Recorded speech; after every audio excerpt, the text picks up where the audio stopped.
Welcome to The Outside Story, a podcast that is dedicated to reviewing film and TV shows from an outside perspective. We are three second-generation Asian American siblings who grew up in Northern California. Before listening to our podcast, we recommend that you watch the film or TV show that is being discussed. Thanks for tuning in.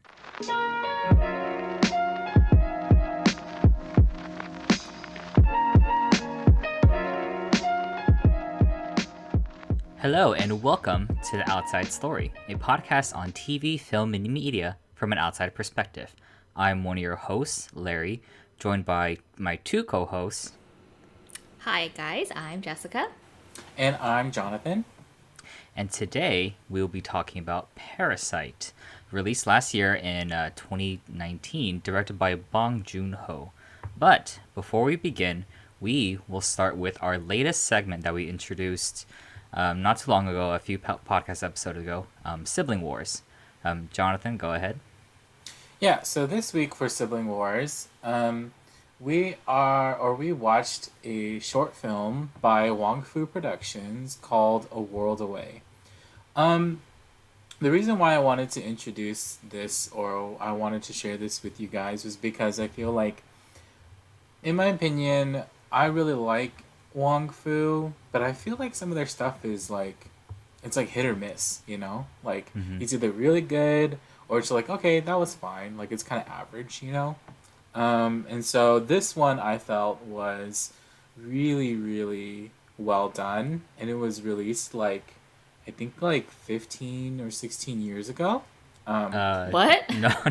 Five. It was released in I lied. 2014. 5 years ago. 5 years ago. 6 years. Yeah, 6 years ago. Released in Minus the 2014. I can't I was like ask right now. 16 I was like, years dang, ago. Wong No, Fu. no, That no. was like in their college days. 5 or 6 years ago. I was Sorry. gonna say what? I'm thinking of like Yellow Fever and stuff like Yeah. that. No, 5 or 6 years ago. And so I think for its time, it holds pretty well. So yeah. I don't really have anything else to say. I would just love to hear what you guys think about it. Okay. Larry, do you want to go first, or do you have anything you want to say? No, I have- Jess. What? Do you have anything No, to I was say? gonna say yeah. I have some thoughts, but if you Okay. have something, you can go first. Nah. I'll say afterwards. Okay, so I literally just watched this right before we did this because I forgot, oh shoot, we have a sibling war. I was like, okay, let me go watch this. What is it? And I was like, oh, Wong Fu? Okay, I wasn't expecting Wong Fu. But I watched it and I was like, is this like Interstellar? I was like, it's kind of like Interstellar, isn't it? Kind of, sort of, not really. Like, I like the whole like Earth being on like a different outside of Earth in space. That's what it reminded me of. Yeah. I was like, okay, this is interesting. And then towards the end, I kind of got a little bored, and then I forgot to pay attention to it. So like I had to like rewind and go back. I was like, okay. I was like, focus. Let me focus. And I watched it, and I was like, okay, like this is interesting. It's kind of has like Black Mirror-ish feel to it, and it straight on reminded me of Interstellar for some reason. Just with like the whole, I don't know, space thing and being on a different planet or a different, having Earth being somewhere else. That's what it reminded me of. And then Jason was like, what are you watching? I was like, I'm asking myself the same question. Because Wong Fu, they don't, from what I've seen, like they normally don't do stuff like this, right? Right. It's It's more- really different. Yeah, it's really different. It's more like sci-fi-y, and it was just different from what I'm like used to from them. But I don't know. I'm like, I don't want to crap on them because I love what they do. You know what I mean? Like, I like that they're pioneers for like the Asian community. Like, so I don't want to crap on that because I think they're doing a good job. And, Yeah. you know, they are like leading in that way. But for some reason, I didn't like this at all.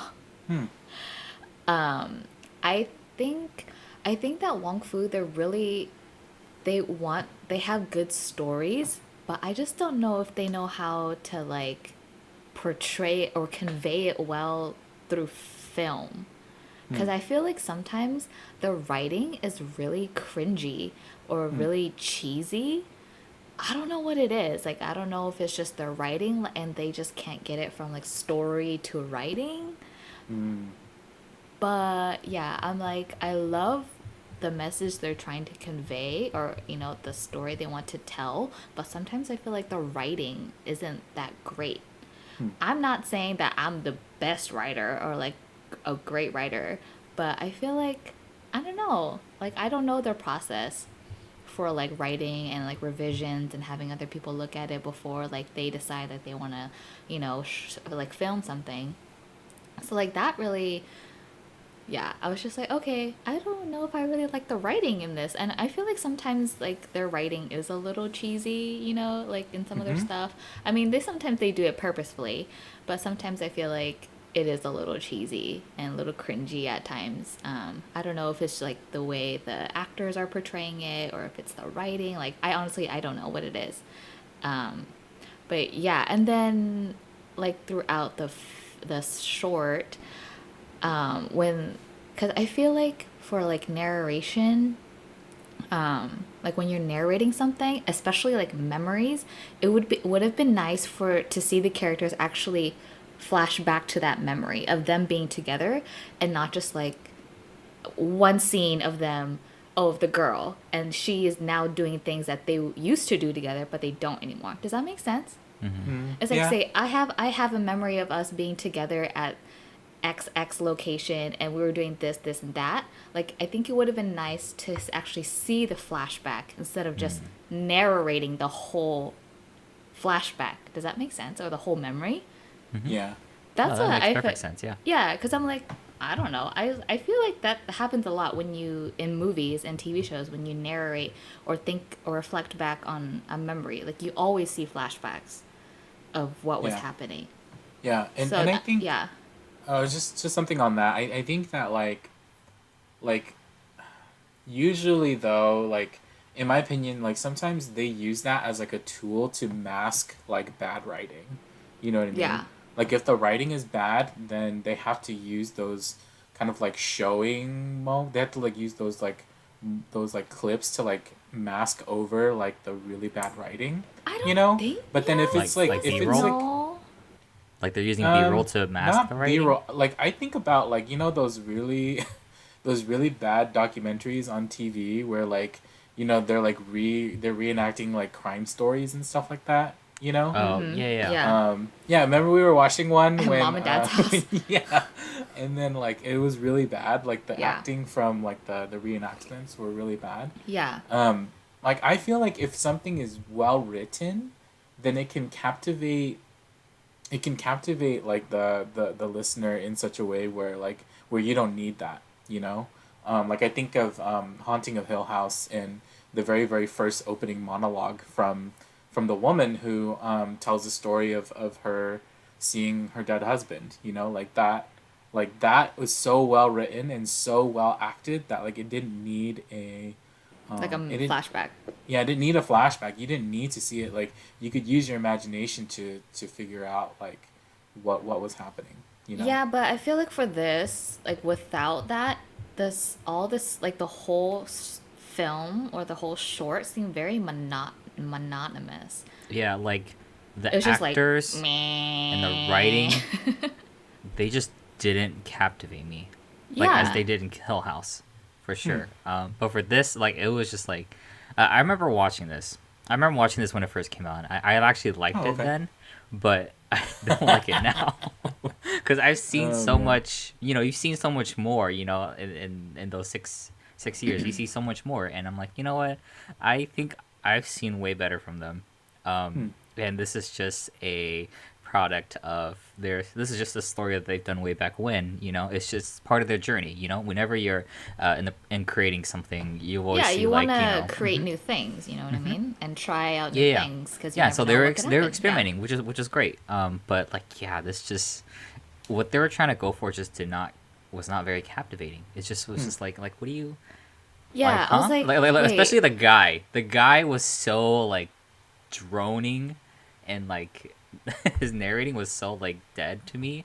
I'm like, bro, like I can't even like I had to turn on like I wanted to watch this without subtitles so I can kind of visually see and hear what's kind of Yeah. going on. Mhm. But like Yeah. I had to turn on the subtitles because it was so hard to understand what they're trying to say. I'm like, what are you Yeah. doing? What are you saying? Are you just talking to an audio log? Are you telling someone else this story? Or are you just reminiscing, thinking about it? It was really hard to kind of tell what kind of direction they were going for when they were narrating these scenes.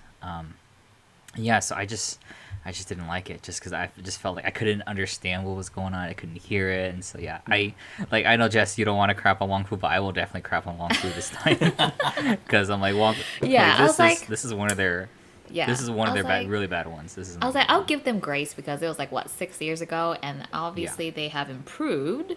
But yeah, I was like, I don't want to crap on them. I like them and I like what they do, but sometimes, Yeah, yeah, I was like, this wasn't it. Like no. I had to watch it twice. I didn't even want to watch it twice. Like that's how bad it was for me. I'm like, I don't even want to watch it again, just because I didn't want to Yeah. watch it and just try to Oh, understand man. it. It's just no, Yeah. no. Because I was like, is this a love story? Are they broken up? They're not together anymore? So I had to go back and rewatch it because the first time I got bored and yeah. Interesting. Yeah. So you guys don't feel I agree that the actors like definitely could have been better casted. Yeah. Like I think that when it comes to narrating something, like it's really heavily based on like the voice acting, you know, and like the Yeah. ability to tell a story with like animation in your voice and stuff like that. So yeah, and it's hard because like I feel like, you know, as an actor, if you're an actor, then you act, you know, like you use Right. everything. But then Yeah. for these folks, it doesn't feel like they're voice actors, you know. It No. just kind of feels like Yep. they're just kind of doing their thing. And I don't think, you know, I don't think these people are I don't think acting is their thing, you know. Yeah. I think it was just like friends of Wong Fu who like, you know, who decided to, you know, help out and stuff like that. Nowadays though, Wong Fu does a better job with their casting because people actually want to audition for their roles and stuff like that, you know. Yeah. But yeah, I think it's interesting that you guys didn't.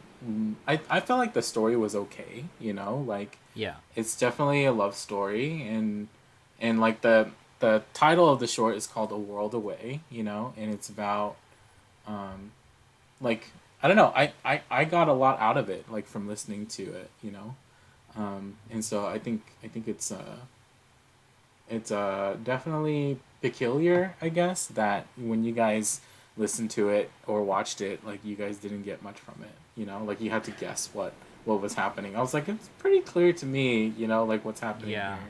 I mean, I knew what was going on, but like they just didn't do a very good job like showing showing that. You know what I mean? Yeah.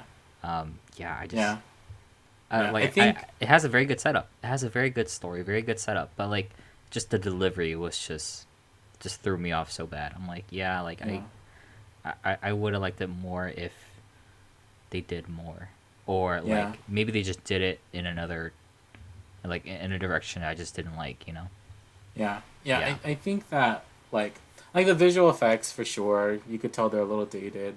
Yeah. Oh no, Um, that was fine. I didn't like I didn't even care about that. I just cared about the story, the actual them narrating, the storytelling was just so Yeah. distracting that like yeah, like I know the visuals are dated. That's fine. Like, I don't care about Huh. that. You Yeah. know? I'm more concerned about like what you're trying to say. Like even watching like Asian films. Like in China or in Japan, like they have really bad CGI sometimes. Like I don't care about that as long as the story is like captivating or still keep me interested. I don't care how bad it looks, you know. Yeah. So that I was kind of taking that approach with this short film too. I don't care how Huh. it looks. All Yeah. I care is about like whether or not I'm interested in what you're trying to say, but I don't know what they're trying to say. Yeah. Yeah, I just didn't like it. Interesting. Yeah. Huh. Okay. Well, that was my. I feel like everything feel I like- share with you guys are like, no, Yeah, like, I hate it. I mean, No, I hate yeah. Looks like I, I will- need to I go will- and I start will- my own podcast. I'm leaving now. Goodbye. Well, that's the beauty of having the three of us, because we all have different opinions, you know. And different man. tastes. Yeah, and different tastes. I mean, some of us just have better taste than others. I'm not wouldn't gonna go say that far, who. but- I'm not gonna say who, but you know. Yeah, you know, some of us have better taste. I know. I feel like we roasted goat, and now we roasted your sibling war. Carlton, maybe you just gotta Oh, pick better man. stuff. Oh my god. It's true. Maybe. I defend my stuff like so hard. So, you know, like I will continue defending whatever it is I bring to this table.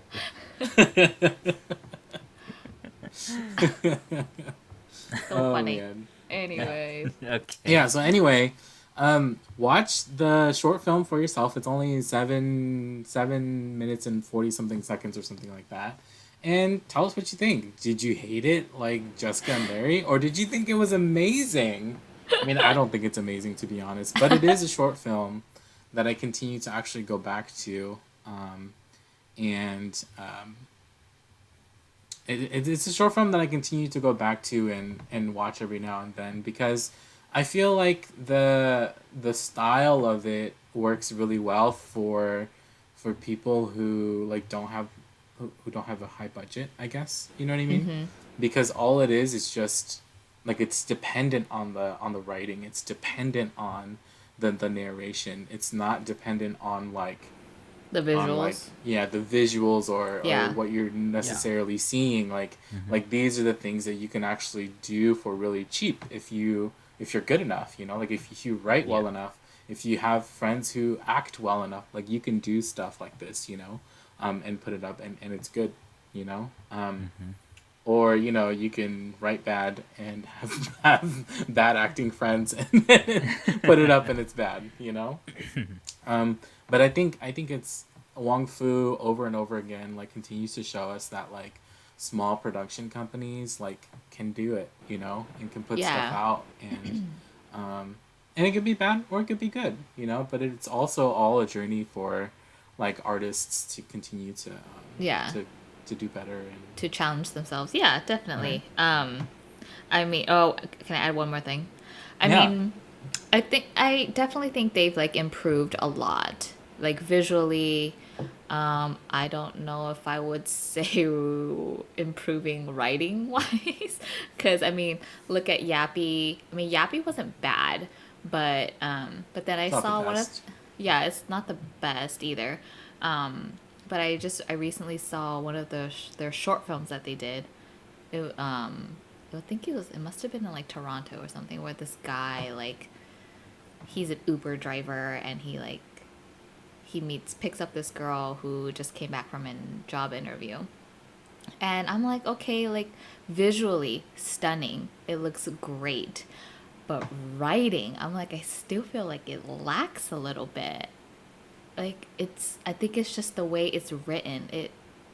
I don't know, it still sounds a little cringy, but Yeah. yeah. So Yeah, I like think a little they too cheesy. yeah, like so they've definitely improved like visually, but I feel like they still have a lot of improving writing wise.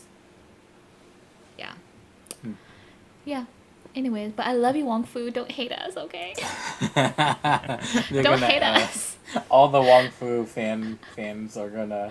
They're gonna come they're not after gonna us. follow us. Yeah, I know they're follow gonna us come after anymore. us. It's fine. Look what you guys did. It's fine. There's always gonna be haters, you know. What can Yeah, you do? like Larry and Jessica.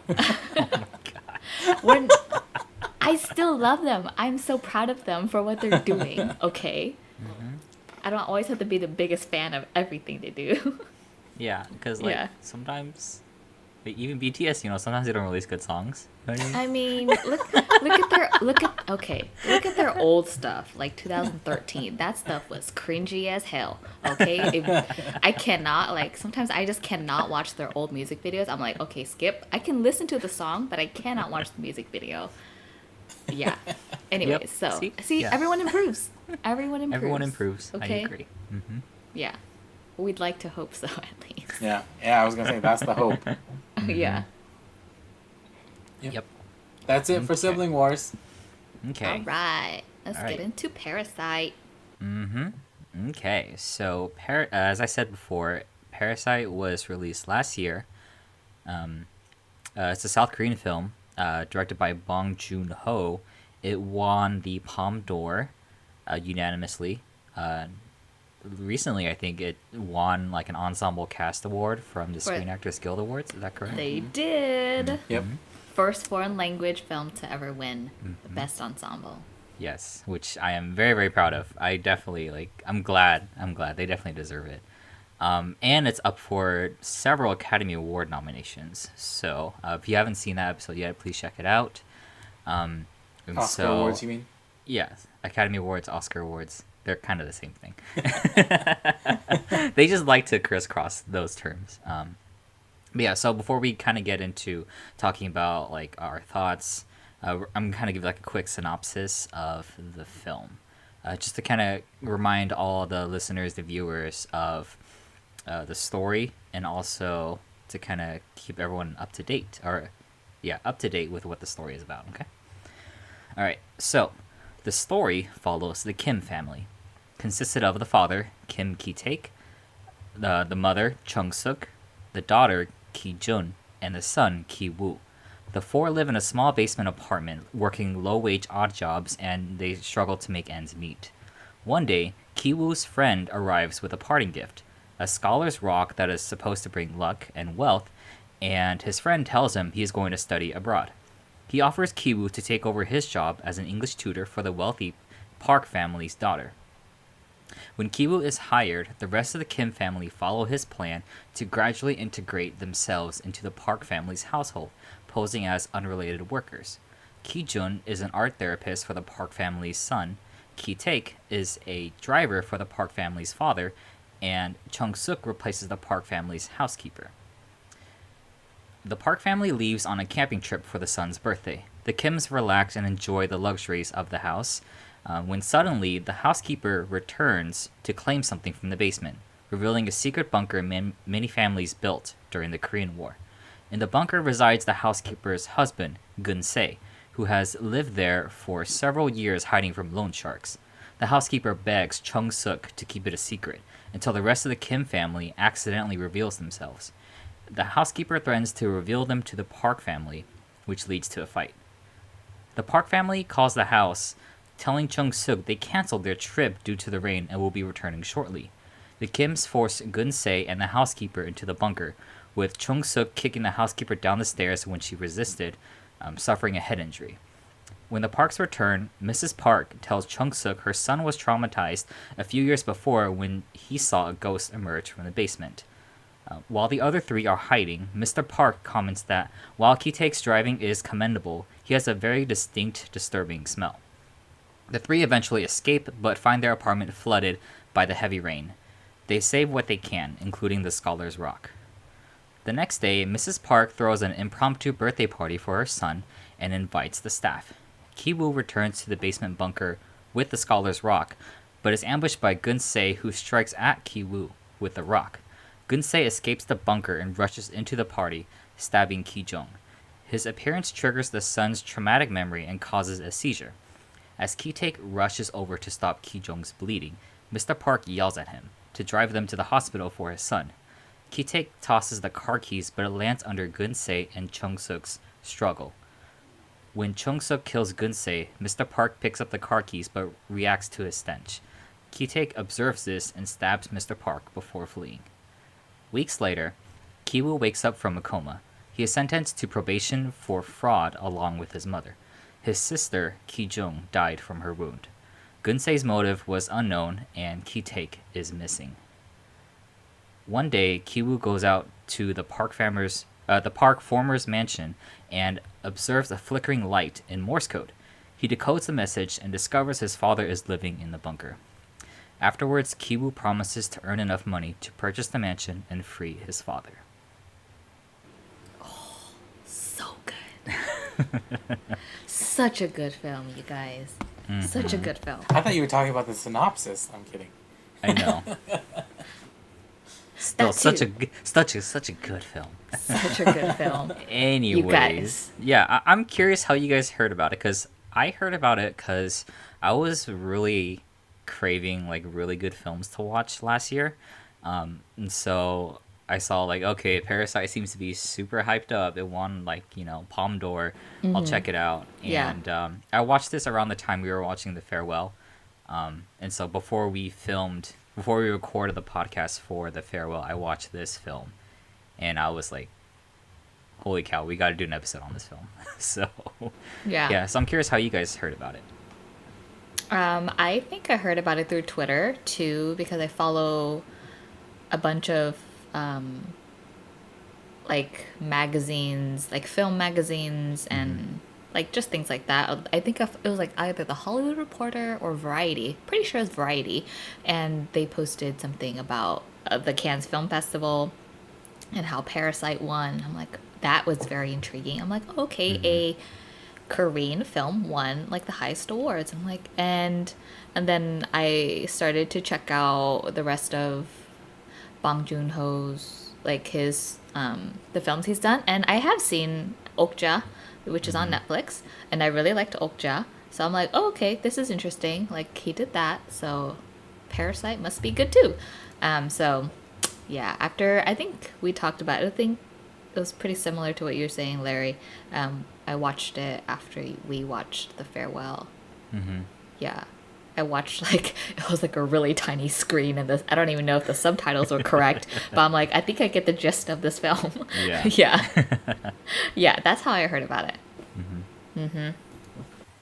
I don't remember how I heard about it, but once I did start hearing about it, I heard about it everywhere. And so, yeah, I mean, I know about Bong Joon Ho because he did Snowpiercer, and I really liked Snowpiercer, and so yeah, I mean, and I haven't seen Okja. People said that one's pretty good, and then yeah, and then I heard about Parasite, and people just really really loved it, and so I was like, okay, cool, I'll go see it, and so it just happened to be playing in oh yeah, and a bunch of my friends here in Seattle too were talking about it. Oh, okay.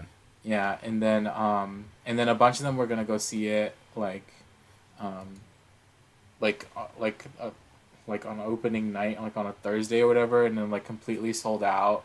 It was only Really? like yeah, like completely sold out like on the first night, and then like I saw it, I think the following weekend. But even when I went to go see it, the theater was pretty packed. Wow. That's Yeah, interesting. so Okay. yeah, Yeah, I mean because I wouldn't have Seattle's expected to like be packed here at all. Seattle's a little posh about their films. You know what I mean? Like they're, I Like, feel like Seattle's a little Pretentious. yeah, pretentious a little bit. And so like okay. Parasite being like what it is, like Like a like foreign having all film. these, a foreign film, like having all these like great things said about it. Accolades Yeah. and all these things. Right. Yeah. Yeah. And there's a pretty big like Korean American population as well here, and so I feel like Okay. a lot of Korean American folks were also going out to go see it. Yeah, it's like when we watch Yemen 4, there's a bunch of like Chinese people. Yeah. Yeah. Yeah. Yeah. Okay. Yeah. So that's kind of how I heard about it. Okay. Cool. All right. So yeah. So let's just jump straight into it. Like, what was your first impressions? Just like watching this film, because like for me, I had no idea what to expect. Right. Okay. So Yeah. when I first picked up this film, I just dove right into it. I even watched the trailer. The trailer didn't even make much sense. I'm like, okay, I think the trailer is just like, it's so funny because like the trailer they use Mrs. Park, like they use her as like a visual, but she's like not even like she's an important character, but she's not like she's not the main story. You know what I mean? Yeah. Yeah. But- She's but- not but the son. Yeah, but she's the visual. You know what I mean? For like a lot of posters or for a lot of like things of the film. Like, oh, that's. Oh. I found that very interesting that marketing did that. But Maybe so, they were like, trying to like divert people's like attention to her. Yeah. Probably. Yeah. Probably. And so like, I was just like, I had no idea what to expect, right? And so I just went in blind, just kind of just kept watching. I'm like, oh, I wonder where it's going. And then the part where they were gonna like leave the house, I thought it was gonna end there. after their apartment flooded and everything. I thought the film was gonna end there. It just looked like a okay ending point. You Really? know, yeah. Me personally, I just thought Oh. like, okay, I could end it there. I could say like, you can have like a little epilogue of what happens. You know, I was okay with ending there, but it just kept going. I was like, oh my god, the film's just going. Like, what else is there to do? What else is there to talk about? And then the whole thing happens, with the guy in the bunker like leaving, leaving the basement and like going on a killing spree. I'm like, oh my god, like I was not expecting that at all. Yeah. So Yeah. yeah, and then I think, and then at that point, I was just like, okay, the film is like it's good. Like I like the film a lot, but what really got the film for me was the ending, because it's so like vague. You can interpret it in a lot of different ways. But I like my interpretation.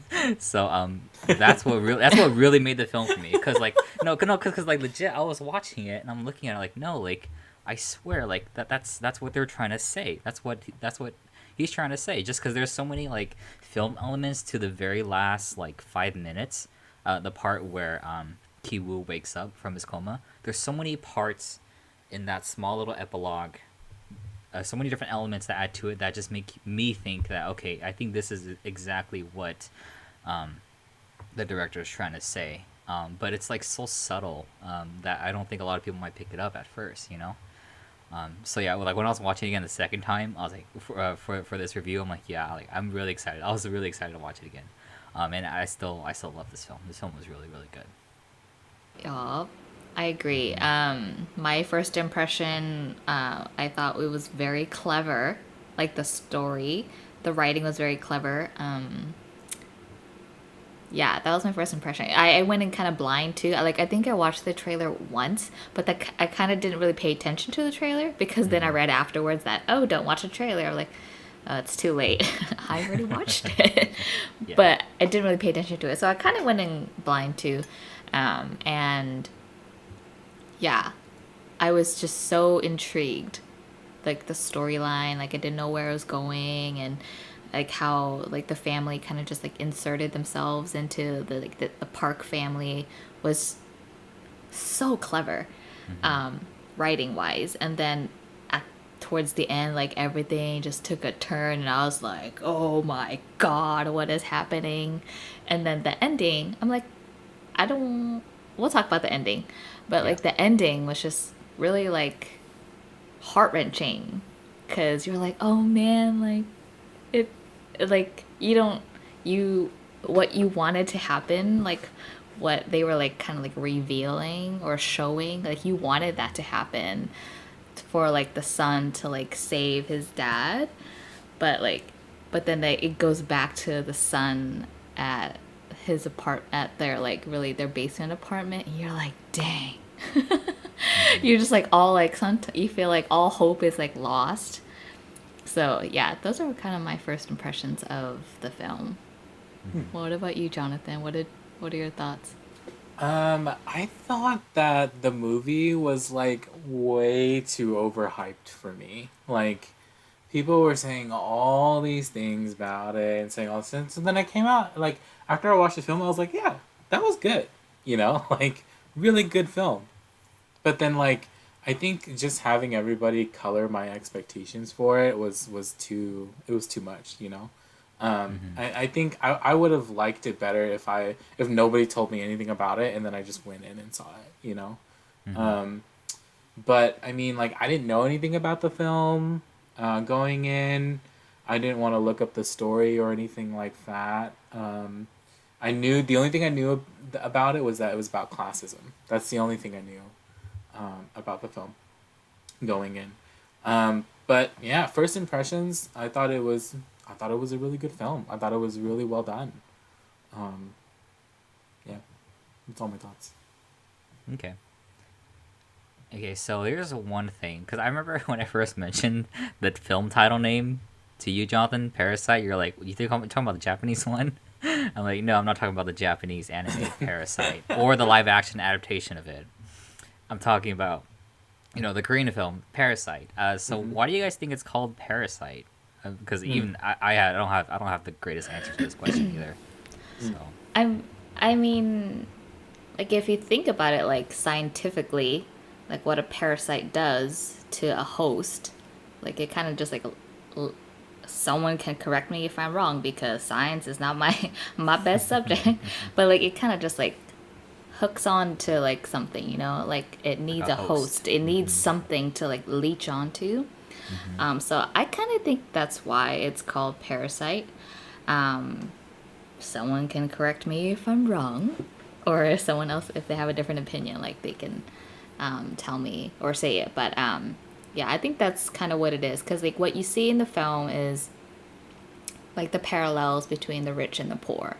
You know what I mean? And one needs the other. You know what I mean? Mm-hmm. Like without the poor, like the rich people don't have people to work for them, and then same without the rich people, like the poor doesn't they don't have companies to work for or work in, so they kind of like need each other, and Mm-hmm. so yeah, with like the son going in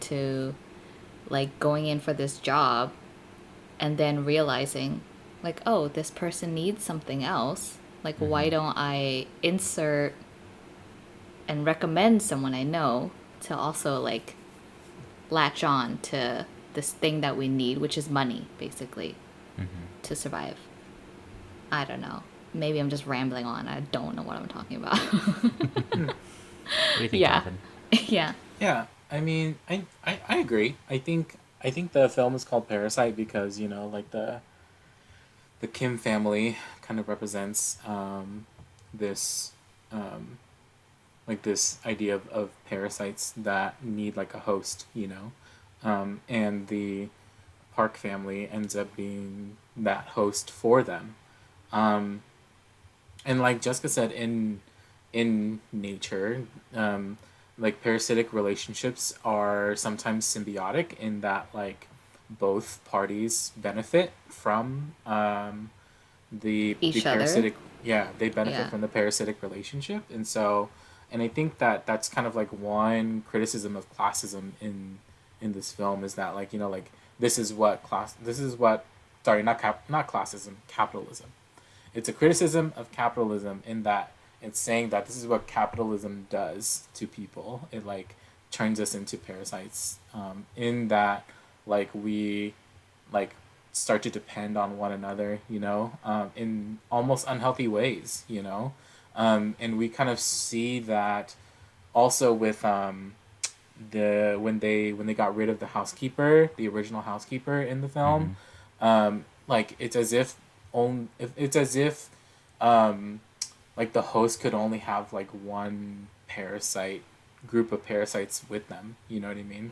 Like they couldn't, like they weren't satisfied with the son, the daughter, and the dad working for. They wanted all of them in, and in order to do that, they needed to push off the other parasite so that they could give space for the mother to come in and work as the housekeeper.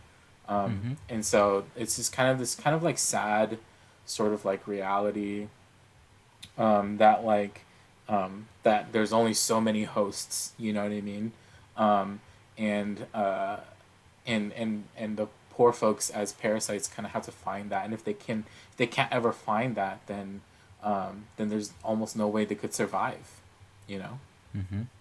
Yeah, I think that's what's And called Parasite. yeah, and just to kind of continue off that idea, it's also interesting how like um, Gunsei, the man in the bunker, like if anything, Housekeeper's husband. yeah, if anything, he was the more true parasite because he didn't really do anything for the Park household, but he legit just like was there and ate their food and all those things, right? And I guess the idea behind the Kim's family, like why they're considered parasites, is because they never really offered anything of value. Most of it was just bullshit. You know what I mean? Yeah. Because Kimu didn't really know English that well to really tutor, And but he just Jessica wasn't yeah, an Jessica wasn't. actual art Yeah, therapist. Yeah. exactly.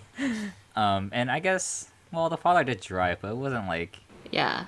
yeah, but like I guess the housekeeper and the mom and dad did probably do a little more, but everyone else they were just um, it was just like they were just faking it most of the time. Um, but yeah, but like also how like they kicked out the housekeeper in a way they're almost trying to kick out like they weren't really sure what to do with Gunsei, but I'm pretty sure they were going to kick him out too. You know what I mean? Because they didn't want him in that environment with them. You know, because like this is their host. This is who they're This is with. this is theirs now. Yeah, this is theirs now. Like they don't want anyone threatening it. Yeah. Yeah, like because they don't want to get caught basically or called out. So Yeah. I want to talk a little bit about what you said, Larry, about like how the two kids didn't really offer anything like to the Yeah. family. I don't know if that's particularly true. I feel like credibility wise, yes, like they don't have their credentials, you know what I mean? Like the son doesn't have, like, he's not a real college student, and the daughter, she's not a real art therapist. But then the son, like, I feel like all the part of, or mostly what the mom hired like the son for, was to just be like there to kind of keep her daughter company. You know what I mean? Like at the very beginning of the film, when his friend comes to talk to him about it, he's like, "Oh yeah, like, you know, like she doesn't care if like you're smart or need all these things. Like she's a very simple person, you know." And it's like, "Oh yeah, she's simple." And so like when when he auditioned for, or not auditioned, Interviewed. interviewed there, Yeah. he interviewed for the for the tutor position, like the mom wanted to sit in on the lesson, and he literally just told her like like a test taking strategy. Like it wasn't even like anything about English, you know what I mean? It was just, and because he's taken like, you know, the entrance exams like 4 times or whatever, you know, like he knows how to do it. I would say that he did offer that. You know, he offered that, and then he offered his presence as, like, you know, as A like a tutor, like, companion. Yeah. yeah, companion. And then of course it gets to a very unprofessional like level, but like that was why he was hired, you know. It wasn't even to tutor, it was just to be a companion and to make sure she was doing her studying and stuff like that, you know. And then Keep her busy. like, Yeah. yeah, and then the daughter, quote Jessica, you know, like she is the smartest out of like all of the family. And so Yeah. like I feel like it was the society and the culture that they lived in that like made it so that she couldn't go. Remember at the beginning when she was making all the graphic design stuff, and then her dad was like, "Oh, like do they have like a major or an art or like a thing For like forgery or forging?" something. Yeah, for like forgery and stuff like that, because like you would totally do well. And like it's true. She's very talented, she's very smart. She knows, she like thinks on her feet. And so like It's just the situation that she's in that right, doesn't allow her to like be able right, to pursue that. right. Like Whatever she it doesn't could have, be.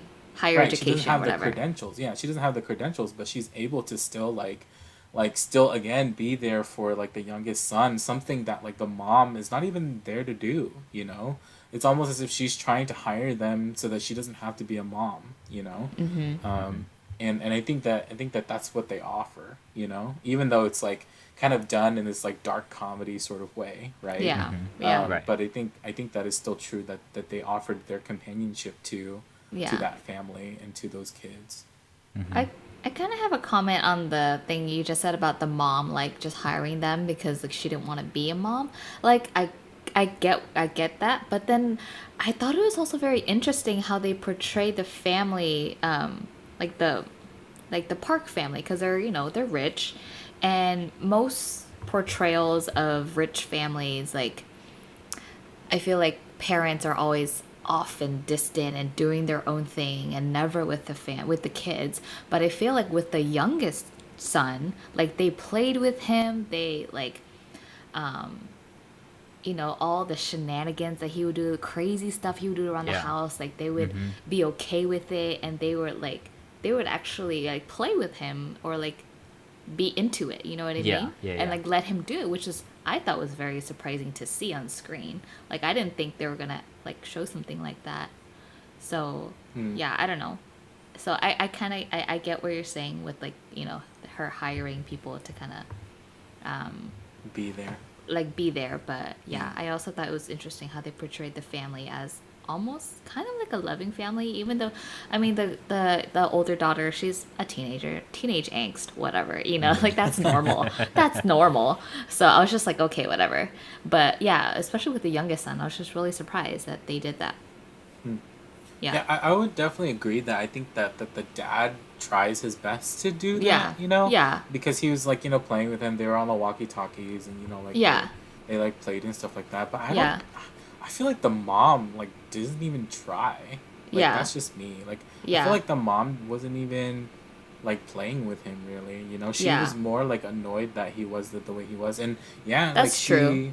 she cared like about like his like trauma, and like she cared about like what was happening and stuff like that. But I Yeah. almost felt like she was almost doing it for herself, Mm-hmm. like it's like she didn't want her son to be like that, because she didn't want Mm-hmm. to have a son like that, and maybe Yeah. it's just like the Asian in me that's like watching this and Yeah. and seeing that, it's like, Yeah. oh, I don't want my son to be someone who has trauma and like is crazy and stuff like that, um and so like that's Yeah, I just kind of could what see I that. saw. Yeah. Yeah, but the dad for sure, I feel like the dad kind of did try to Yeah. play with him and stuff.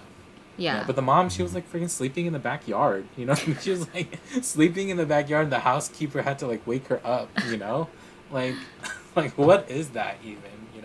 Yeah. So yeah, yeah, Like if she has a housekeeper, then what is she doing around the house? You know what I right. mean? She's Like, like because she doesn't literally have a doing nothing. job. Yeah. Right. Yeah. Yeah. And her kids And, are were in school supposedly. So yeah. Oh, we don't know about the youngest, but yeah, I don't like, know about the youngest. yeah, like in the very beginning, like he was just in his room, and she wasn't. She was sleeping outside. Yeah. Yeah, and she wasn't even playing with him or trying to like interact with him. Yeah. So, yeah, she like cared more about her dogs. Yeah. Was it like during summer or something? Could that explain You it? mean like the movie? Yeah. Which would I don't explain know. why the son didn't really go to school. Why the daughter didn't really have school, but she still studied. You But know what I mean? then the guy's friend, the son's friend, he went abroad. Yeah. Yeah, to study. I don't know. Yeah, But then that's true. you can go abroad for a semester for Yeah. like, so I don't know. I had a feeling Hmm. that he was going to be abroad until he was done with school. Yeah. Yeah, I feel Oh. like that was.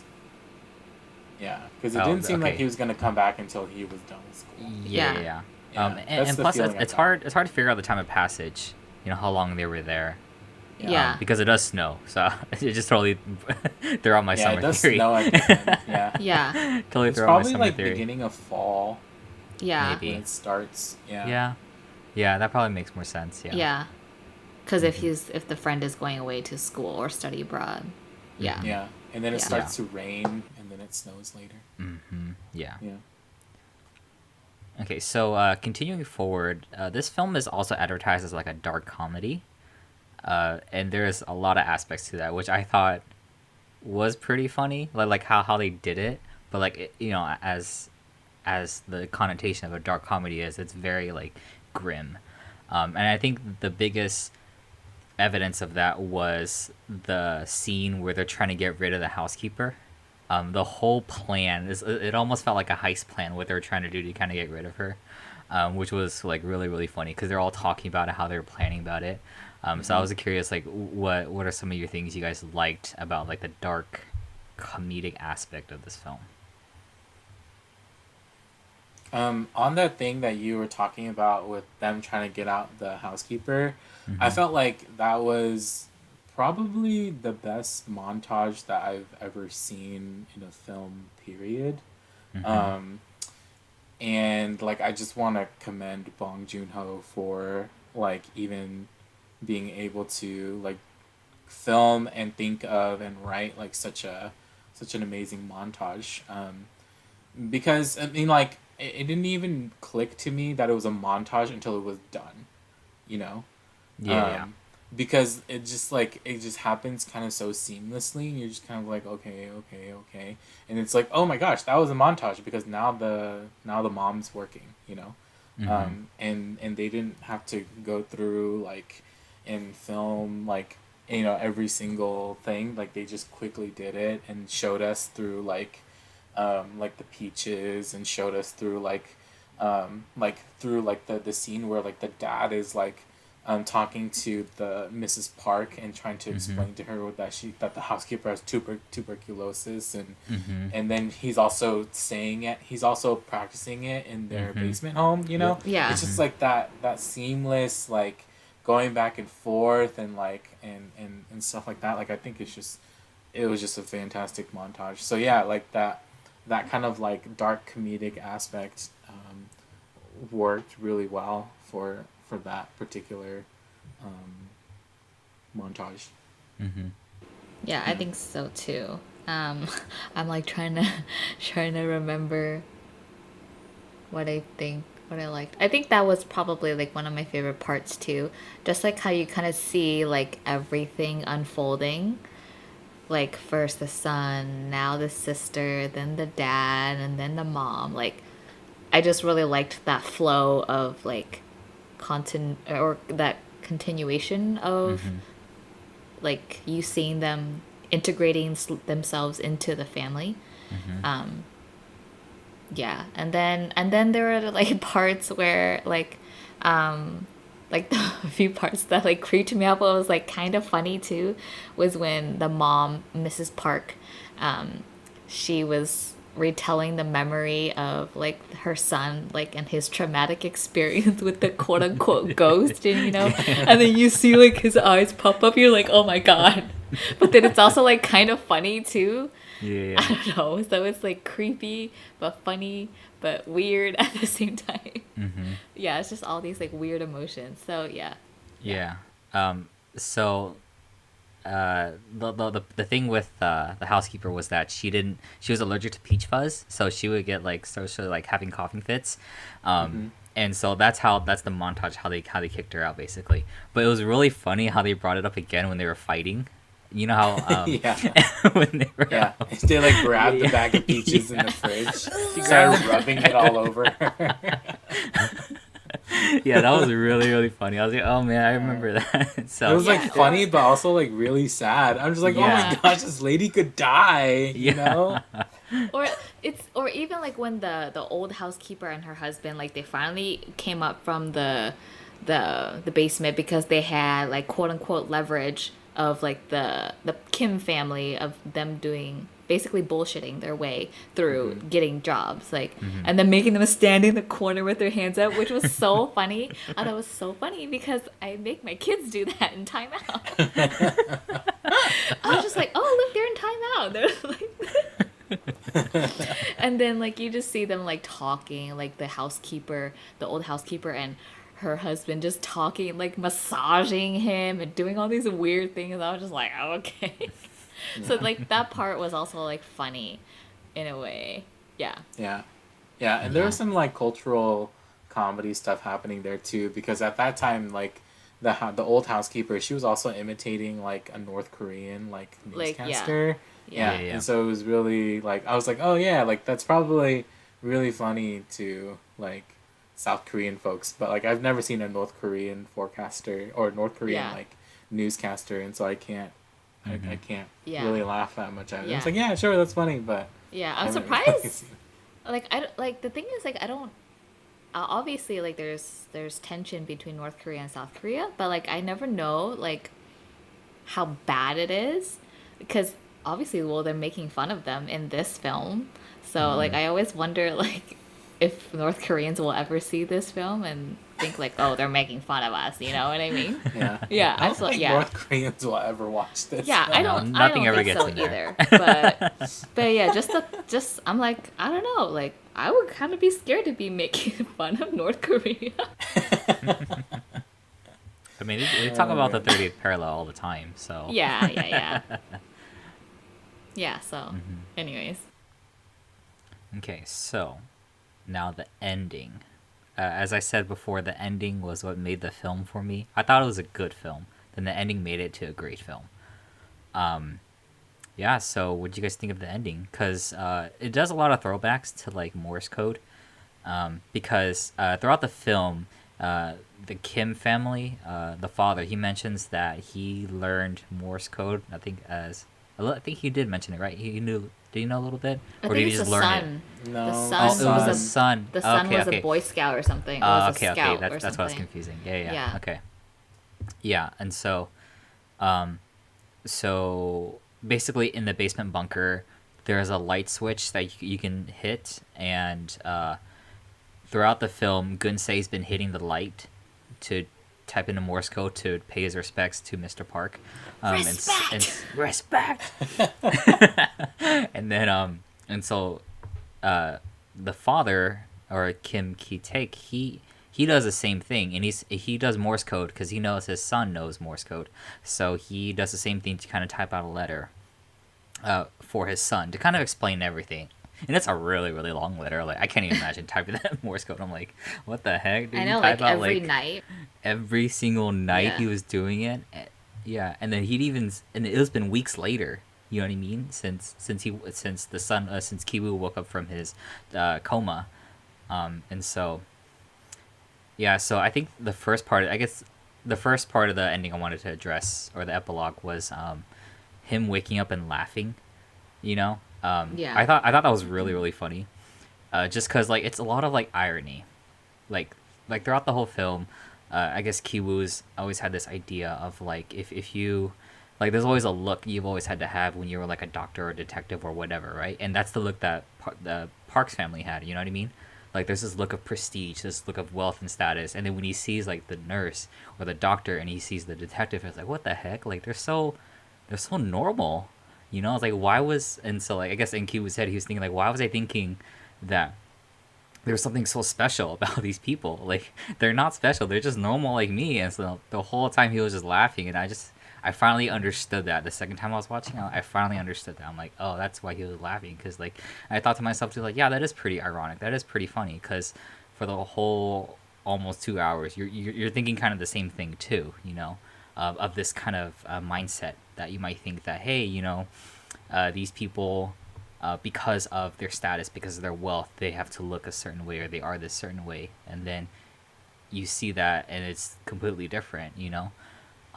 And it just kind of makes him think that, you know, maybe everything I did was just, it didn't really matter at that point. And so yeah, I thought it was a little sad, but a little like funny at the same time. You know what I mean? And that's kind of what dark comedy can kind of do. Makes you laugh at the situation, but makes you really think about, like, you know, what it is and what's happening. Yeah. And then, like I said, the ending, when when the father does Morse code to his son, I thought that was beautiful, beautiful monologue. Just the father narrating to his son, like, you know, this is what's going on, this is what's happening, this is what I felt like I had to do. And then the son kind of responding. See, it's weird. I'm not too sure if the son's responding like in a letter or like in his head. But I thought it was really.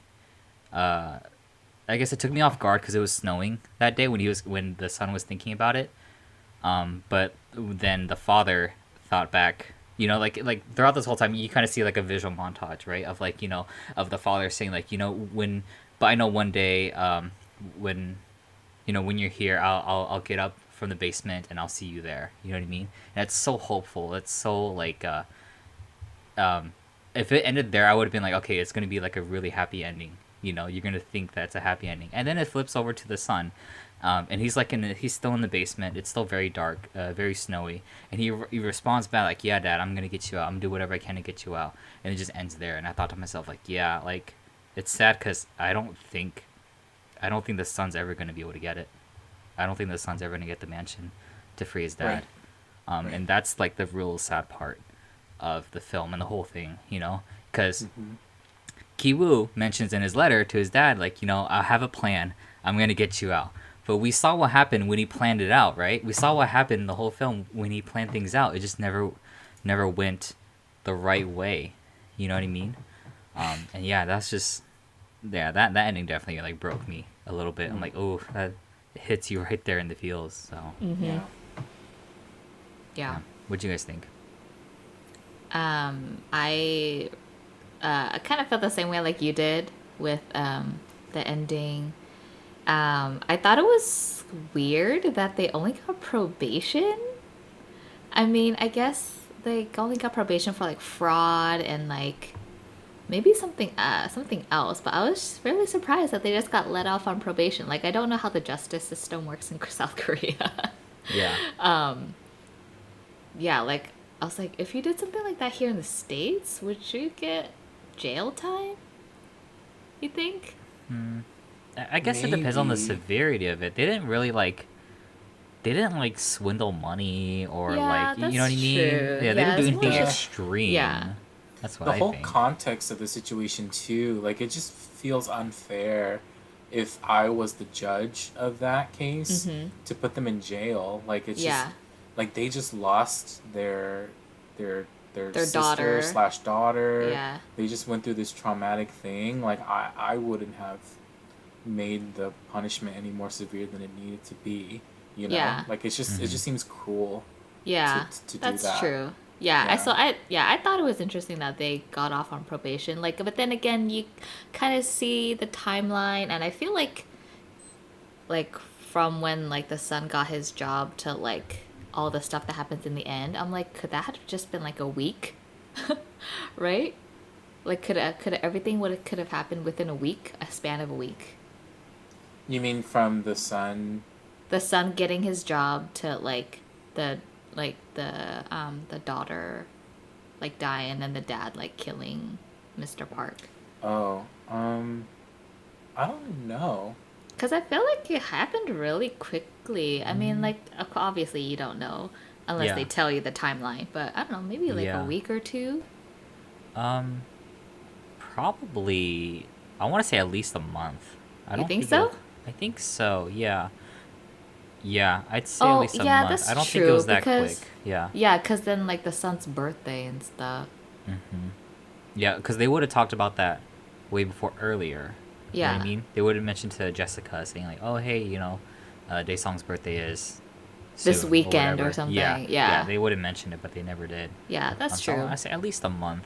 I'd Yeah, say at least a month. that Yeah. that makes more sense. But yeah, anyway, like the ending, so that was interesting. Like the probation, and then was he like smiling when he went to visit his sister's grave, or like his Yeah, he was laughing. Yeah, he was yeah, he was laughing? laughing because he just felt like I think he felt like it was just like he felt like maybe he deserved it, Yeah, probably, or yeah, like in its irony, he yeah. felt like Like he deserved they it. brought it upon themselves because like he started it by Right. like planning it. Okay. Yeah. Yeah. Trying to think of what else. Yeah, I mean, similar to you, it's just really sad towards the end. I'm like, oh, like you see like a montage of his plan like panning out, and then it goes back to him in his basement apartment, and you're just like, damn. Like, I don't think this will happen. Like, who knows if it will? If it does, it's gonna take years, Right. years. And who knows what will happen to his dad by then? And I feel like a thing that we didn't really mention throughout our podcast is the rock, the the scholar rock, Yeah. the landscape rock that his Yeah. friend gave him in the beginning, which I thought was like a really odd thing to give someone, which is really Yeah, I mean I think it's a cultural thing. it I'm is pretty I sure think it's it a is cultural thing. Yeah. yeah, because it means like wealth and I think wealth and something And fortune or good luck. Or yeah, something. something like Yeah. that. So Even culturally, it's actually a very awkward thing to give somebody. really, Yeah, and I think Bong-Joon Ho talked about it. He was talking about like how everybody in Korean culture knows what those like rocks are, but Uh-huh. nobody really gifts it to you. Like it's a Oh very weird gift to yeah, receive. And so I think that's also part of like it's part of the comedic aspect of it, you know? yeah, It's kind of like weird, funny, awkward. And then like when the son receives it, he's like, "Oh, it's so metaphorical," you know? And yeah, that's like one of the things that he keeps saying over and over again. yeah, Yeah. Whenever he's in a situation, he's like, "Oh, this is so metaphorical," you know. yeah. So yeah, I think it was part of the comedy thing. Oh, okay, yeah, because like the fun, Yeah. like the one thing I noticed again when I watched it the second time around was after they received the rock, like the mom was like scrubbing it and washing it. Yeah. I was like, what the heck? I was like, Yeah, that that's was so Asian. to like want to keep it shiny or like I don't know, clean or something. Yeah. And then I think towards the end of the film, like the son puts it back in the water, right? Yeah, he puts Mm. it back in the He river. puts it back in the river. Okay, He I does didn't. at the Yeah, end. Yeah, he Oh, does. yeah. I totally I missed didn't. that. I don't I remember. didn't understand the significance of that, but I was like, oh, Mm. that's interesting. Like he put it back in the water. Yeah, it might be him. It might be showing us that like maybe he's letting go of it, you know? That's Like true. he's letting Yeah. go of like this idea that maybe he could be, like rich or whatever. So it's like again that whole irony thing where like he has this plan or whatever, but really he's also letting go, you know? Mm-hmm. Hmm. Yeah. Yeah. Yeah. So yeah, that's kind of my thoughts on the ending. It's just really sad. Mm. Yeah. Yeah. What do you think, Jonathan?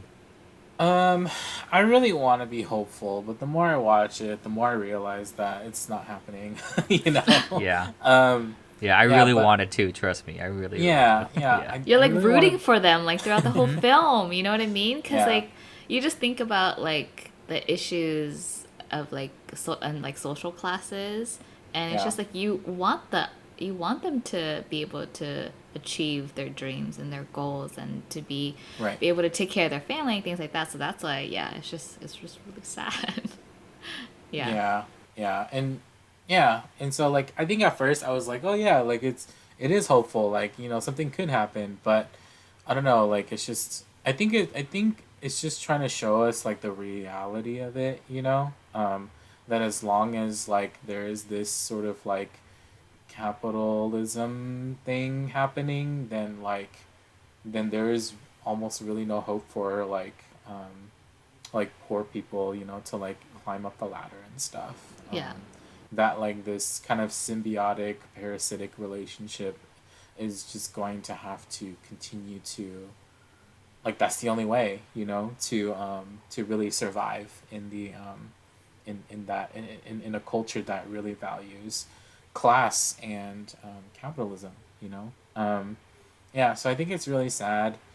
I think that it's also really interesting this whole idea of like like plan no plan, thing in the film. I think it's really sad that like um, the dad like like they were in the school gym like after their house had flooded, and the son was asking the dad like, hey dad, like you said you had a plan about what you were going to do about the basement people, like what's your plan, and then the dad has this dialogue about or monologue really about like how the best plan is no plan, um and it's interesting to see that like that's the dad's answer, right, whereas like the son's answer like is just kind of this like it's like yeah, but I think we should always have a plan, and I think they could represent like kind of like different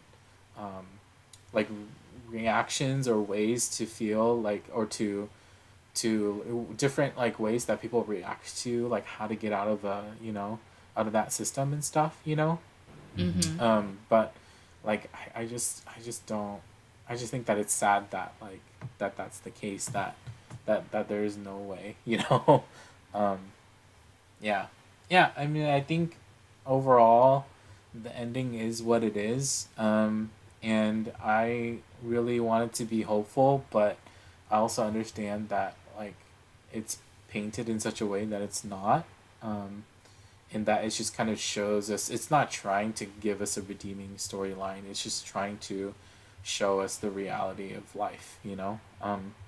and so and I think that that's fine, yeah, and there's also kind of one more thing that I wanted to say about the ending part where not the epilogue but like where the party, Hmm. when the dad, not Mr. Park but the Kims, Yeah, Mr. Mr. Kim. Kim, Yeah, yeah. he like has that moment where like he like switches, Yeah, something when turns in his brain yeah because something something breaks, it because it right, pushes him over the edge. right. Yeah. My one of my pastors was talking to me about this movie, and he was talking about how that moment is like the perfect depiction of the idea of Han. And I learned about Han when I was in seminary, and Han is this like Korean, it's like a Korean culture thing that came out of like the oppression of Japanese on Korean society. Mm-hmm. But it's this concept of like very, very strong emotion that can like manifest in like resentment or grief or anger or something like to that effect. And it time and time again like Han continues to show up in like Korean film and Korean like kind of like pop culture and stuff like that. Mm-hmm. And so I think like when he mentioned that, I was like, oh my gosh, like yeah, like that's like such a really good depiction of it. Like I didn't even realize it again because I'm not Korean, so that's not Yeah. the first thing that came to me. But like when he Mm-hmm. said it, I was like, oh my gosh, yes. And so yeah, like Han is also a thing that like Korean Christian theologians also like write a lot about. Interesting. In like yeah, in that like kind of talking about how like God um, like is kind of like the like kind of like the almost like the keeper of Han, you know, and God is like kind of this almost like an answer to how to deal with Han, you know. And so I think that's really interesting, and that Han showed itself again or showed itself in this film, and yeah, I was just like, oh yeah, like that's really cool, and so I was just kind of watching for it again, the second time, and I thought that it was a really, it's almost like a really good like perspective into Korean culture and the ways in which like Korean expression, you know, kind of brings itself out. It's always like we don't have like Like a frame of reference right a frame for of it. reference Yeah. or like a phrase to like understand what that feeling is or how to even think about that. Mm-hmm. And so Mm-hmm. I think that it was like a really good like the whole film just like pushes towards that moment, you Point. know. Yeah. Yeah. Yeah, yeah. So I thought that was really cool. Yeah. Because I feel like if like I feel like if Mr. Park didn't plug his nose, Yeah. and like if he didn't do that, he would still be alive. You know what I mean? And Hmm. ever like the ending would have been totally different. But like he did that, and that just you saw that pushed him over the edge, and I was like, okay, that's the last straw. Like this is it. Like I'm tired of you. Like looking down on us and thinking you're better than us and things like that. But yeah, yeah, that's Mm-hmm. what Yeah. I yeah. Yeah, and also it just showed that Mr. Park just didn't really care, Hmm. like about them. Like even though they worked for him, he didn't care that Jessica was on the floor, with the stab wound Yeah, in her. and the You thing know what I is, mean? like I Yeah. feel like nothing happened to his son. His son just passed out. No, he was having He a had a seizure. Oh, seizure. was he having a seizure? Yeah, Oh, he I was thought having he a just seizure. Yeah, passed yeah. out. Okay, Yeah, I didn't see that. I must have missed it. and then Mrs. Park mentioned how like the first time Daesung had it, like he Uh had a huh. seizure too, and they had to get in the Oh. hospital within like 15 minutes or something. Oh, Yeah. So okay. that's why I they were must so like I must have panicking. not paid Yeah. attention to that part. But yeah, I thought he was like, Mm. what? He just fell down. He just passed Yeah. out, didn't he? No, Yeah. I missed it the first time around too. Oh, Then the okay. second time around, I was like, oh, he is having a seizure. Oh, Yeah, so he okay. definitely needs to go to the hospital. Okay. Yeah. Um, yeah. So yeah, like, and I think for some reason, even if I felt like he didn't like to Mr. Parks like unknowing like he didn't know like they were all family. You know what I mean? Right. So he wouldn't understand that why Mr. Kim was trying to help Jessica on the floor. But at the same time, like like they work for you. Like I understand how important it is for you to have take care of your son, but it's like like someone just died there. You know what I mean? Yeah. Someone got And stabbed. like okay, yeah, and usually in situations like that, everyone like someone would try to stop the killer. You know what I mean? But the only one who was trying to stop him was like actually The no, mom. never mind. No, I take that back. I take that back. That's not true. A lot of people would just kind of run from the situation, Yeah. and I think that's just normal. Um, yeah, and so the only people that were involved was just like the mom, and like oh man when the son got knocked out and then Gunsei threw the rock on him, I was like oh Oh, like that I had to look yeah away. I couldn't. yeah I was I just was like like, I had to oh look man away. That definitely both looked like that would have times. killed him. Yeah, both times That Yeah. I for sure thought he was dead. I was me like, okay, too. I was he's I like, thought he was dead. dead too. dude, Yeah. that rock Yeah, would kill anyone. What the yeah. heck? Or at least do a lot of brain damage to Yeah. you. Yeah. So and then the daughter comes in with him on his back. I was like, girl, you that strong? I was like, I don't think so, man. You are not that strong. I was like, I cannot carry Jason on my back. I don't know. Maybe she just had like a rush of like, I don't know, adrenaline or something. But I was like, Yeah. girl, that is For her fake. lover. Yeah. Yeah. Um, Yeah. yeah. That Yeah. was one thing that was really funny about the film too, was that Chung Suk took the sausage skewer and killed him with Oh. it. That was really funny.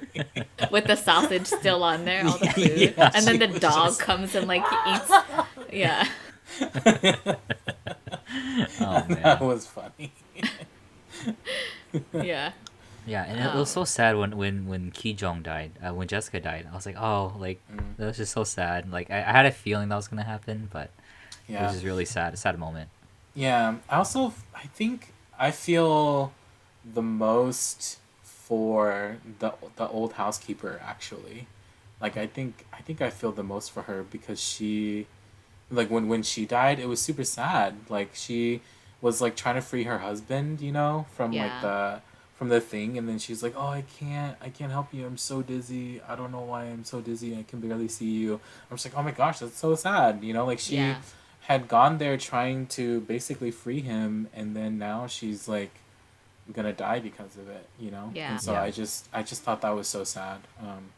I think that was for me like, I mean, for sure I was sad when Jessica died, but I think more sad when the old housekeeper died because she just was just kind of like a She was victim. kind of like in the same position as like, Mm-hmm. Hmm. as the Kims, like basically just trying to work and survive and provide.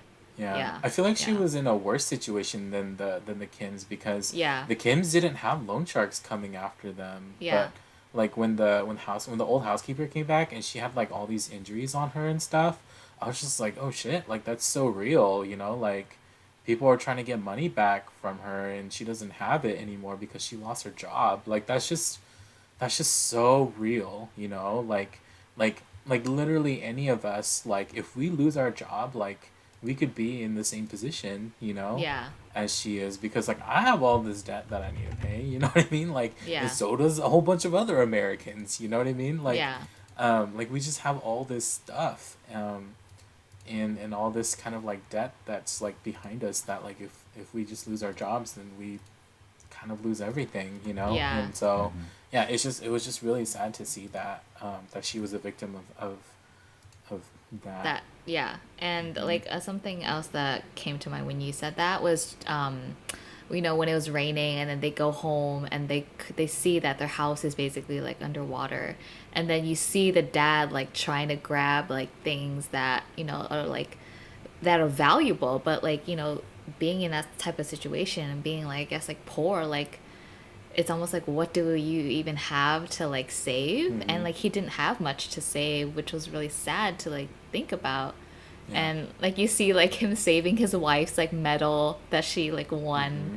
and then like I don't remember what else he took, and then like the son took the rock, Yeah. obviously. Yeah. Yeah, so And then it's Jessica goes to grab her cigarettes. yeah. So it's Yeah. just like it's like you see like the parallel of like like what is valuable to like every person because it's different. So Hmm. yeah. Could I like do you guys have anything else to say before like about the ending before I kind of like change it and talk Sure. about something else? Go I for it. was I wanted to talk a little bit more about like the cinematography and like the production design because Hmm. watching it the second time like I noticed a lot of things. Um, I mean, I'm sure like a lot of films do this obviously because it's a film, but I noticed like I mean, I really loved the color grading on this film. Like it was really cool and muted during a lot of the scenes throughout the movie, and then there were a lot of wide shots, and then like something was always centered. You know what I mean? Not always, not in every single shot, but a lot of it were like wide shots, and then there was like a focus on something in the middle. I kind of noticed that throughout the film, and then Let me see what else. It's weird. I wrote never, I down. didn't never noticed that. Yeah. It's weird. Yeah. I usually notice stuff like that, but for some reason, for this film, Yeah, I just totally yeah. didn't notice it. I mean, because we knew like they're nominated for are they nominated for cinematography, right? Yeah. I thought they were. Okay. Yeah. I think Oh. production design and cinematography, right? Mm-hmm. I think, but we were surprised at production design or Yeah. something. I was I surprised. think we were at You were, surprised at- yeah, Larry was surprised at Yeah. production design, I but wasn't surprised at production design. I think I was a little surprised at cinematography. okay, yeah, but and then after like that discussion about the Oscar nominations, and I was like, okay, let me try to like pay attention to like the cinematography, and so like I noticed a lot of just like shots like that. I'm like, oh, okay, like Mm-hmm. yeah. So I thought that was really pretty. So I understand like why like they chose them to be nominated for that. They're actually not nominated for cinematography. They're Oh, not they're not? I thought they were. Yeah. really. So the It was things they're editing. nominated for It's editing. is Best Picture, Director, Editor, International Film, Production Design, and Screenplay. Oh, okay. For some reason, Yeah, I yeah. thought they were nominated for cinematography. But you But did they notice the cinematography, so I but they did. should have. Yeah. So yeah, I noticed. So I noticed that, which I thought was really interesting. Trying to think what else. Oh, and then like another thing I wanted to mention was, a lot of times when Mrs. Park was talking about like buying things, like she would always talk about the United States. Like when Yeah, she that was found out funny. that Jessica was from the United States or Chicago, she was like, "Oh, Illinois. yeah, Illinois." She's like, "Oh, okay." Like, and then she was like intrigued, and then when like I think they bought the tent or the arrows or something, she's like, "Oh, we bought it from the United States. Like, it'll withstand like whatever, you know." Yeah. So I just thought that was very interesting, like her dialogue about that, and just like maybe what I don't know if it's something South Koreans think, but I'm like, is the U.S. very? I mean, the U.S. is based. We're a power, like a, one of like the, I don't know what the word is, like a powerhouse, I guess. Like like a big player in the world. So I was just thinking, like, do South Koreans think like the U.S. is like very prestigious and like the things that come out of our country are very like I don't know, like great or like really worthy or Right. worthwhile. Yeah. So Well, I thought, remember, it's just her. She's pretty simple. yeah, Yeah. So, like, that could be it too. yeah, yeah. She's very basic, Yeah, very basic. very basic. Yeah. Those are just a few of the things I wanted to mention. Yeah. Yeah. Yeah. Besides that, I don't think anything else really stood out for me, at least. Even the music, I don't really remember the music that well. The cinematography was fine. The coloring, the lighting, coloring, everything was fine. But yeah, the thing that intrigued me the most was definitely the story, which is why even the second time around, I didn't even notice cinematography because I was more invested into the story. Yeah. Right. Yeah. So yeah, that was just me. Yeah. Yeah. Okay. There's So, oh, go ahead. I was just gonna say there's a really good video on YouTube, which we'll link down below in the description, that breaks down the montage from the film, the Peach montage. Oh, there And is. so, Okay. yeah, there's a really good Okay, YouTube video on it. I've seen something else where like it's Bong-Joon Ho and the son, and they're breaking down one of the scenes. Have you guys seen that Yeah. one? Yeah, it's like they're breaking down the opening scene or something Yeah, yeah, like yeah, that. yeah. I've seen Yeah, I that think one. it's the I opening haven't scene. seen the peach one. Okay. Yeah, yeah. Well, I don't think they break down. I don't think it's from the director's perspective. It's from like a review critic Oh, okay. perspective. Yeah, Okay. and so he does like a video essay on it and he breaks it down, and it's really well done. And so Okay. I'll send the link, or I'll put the link down in the description for Yeah. those of you who are interested. Yeah, it's weird. Like, even though this is my film I chose, like, I did the least research on it. Like, I didn't even bother looking. I didn't want to look at other people's opinions. You know Yeah. what I mean? I don't think 'Cause you I don't need want it to affect to. me. I don't want it to Yeah. affect mine. You know. Right, So that's why. Yeah, Right. yeah. Yeah. Yeah, I guess Well, I that's mean, why. I guess that's why I do that. Yeah. yeah. When I saw the when I saw the film and I was thinking on that montage scene, I was like, okay, that's really cool. And then like YouTube, you know how YouTube listens to everything, or Siri listens to everything and sends it to YouTube. Mm-hmm. I just there was a video that popped up on it, so I was like, oh, okay, cool, and I clicked on it. So, yeah. Mm-hmm. All right. So closing thoughts for this film. There's one more thing I want to talk Oh, about too okay. before we do closing thoughts. Sure. I watched this film with my friends Miguel and Gracia, and when we watched it, Miguel posed this really interesting question that I want to ask you guys. But throughout the entire film, would you say that either of the families is happy? Probably not. I don't think so. I think that's like the weird thing about like having money, not having money, you know what I mean? Cuz like people who don't have money, we always think that having money will, bring us happiness and, you know, it means that we're successful. We're happy because we have money to be able to spend on food, on travel, on things, But I feel like most of the time when you hear about people talking about being happy because they have money, it's not it. It's that's not the reason why they're happy. It's because they're rich. You know what I mean? And then yeah, so I don't think either family is happy. Yeah. Hmm.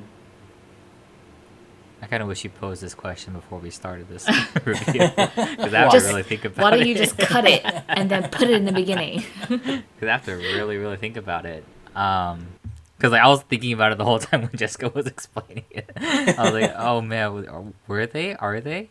Um, so my first reaction is no. I don't think either of them were happy. But I'm actually leaning a little bit towards the park. I wouldn't. I don't know if happy is the right word. But it's so weird because like both of the fathers, the Kim father and the Park father, they both had different views on a lot of things, so different ideals, different beliefs. Because Mm-hmm. he would always, Mr. Park or Mr. Kim would ask Mr. Park, when they were driving, he would ask him like, do you love your wife? And then Mr. Park just laughs and he's like, what is love? Like, I don't know if Right. love is the right word. You know what I Right. mean? He's like, yeah, we'll call it love. Yeah. He's like, yeah, we'll call it love. Like, but it's interesting. I don't know, cause like I don't Hmm. know if in that case, like, are they happy? Are they not happy? How would Right. they even define happiness? So yeah, I'm already leaning towards no. I don't think either of them were happy. Yeah. Yeah. What do you think? Um, I think it's a really interesting question. And I think the answer is no, none of like neither of them were. But I think it also just poses like a really interesting like, it's like, oh man, like then then what are we doing? You know what I mean? Right. Um, Like that's not the and goal. Like right. what are they trying to do? You know? Right, right. Mm-hmm. Like, yeah, I think it also reflects on us too. It's like, oh, then what are we doing? You know, it's like we're working for money. Like, are we trying to be happy with with what we have? You know, but then we also want money. You know, like Mm-hmm. what is going on? You know, Right. yeah, and then it also, like you said, it just poses this kind of like different dynamics and beliefs between both families.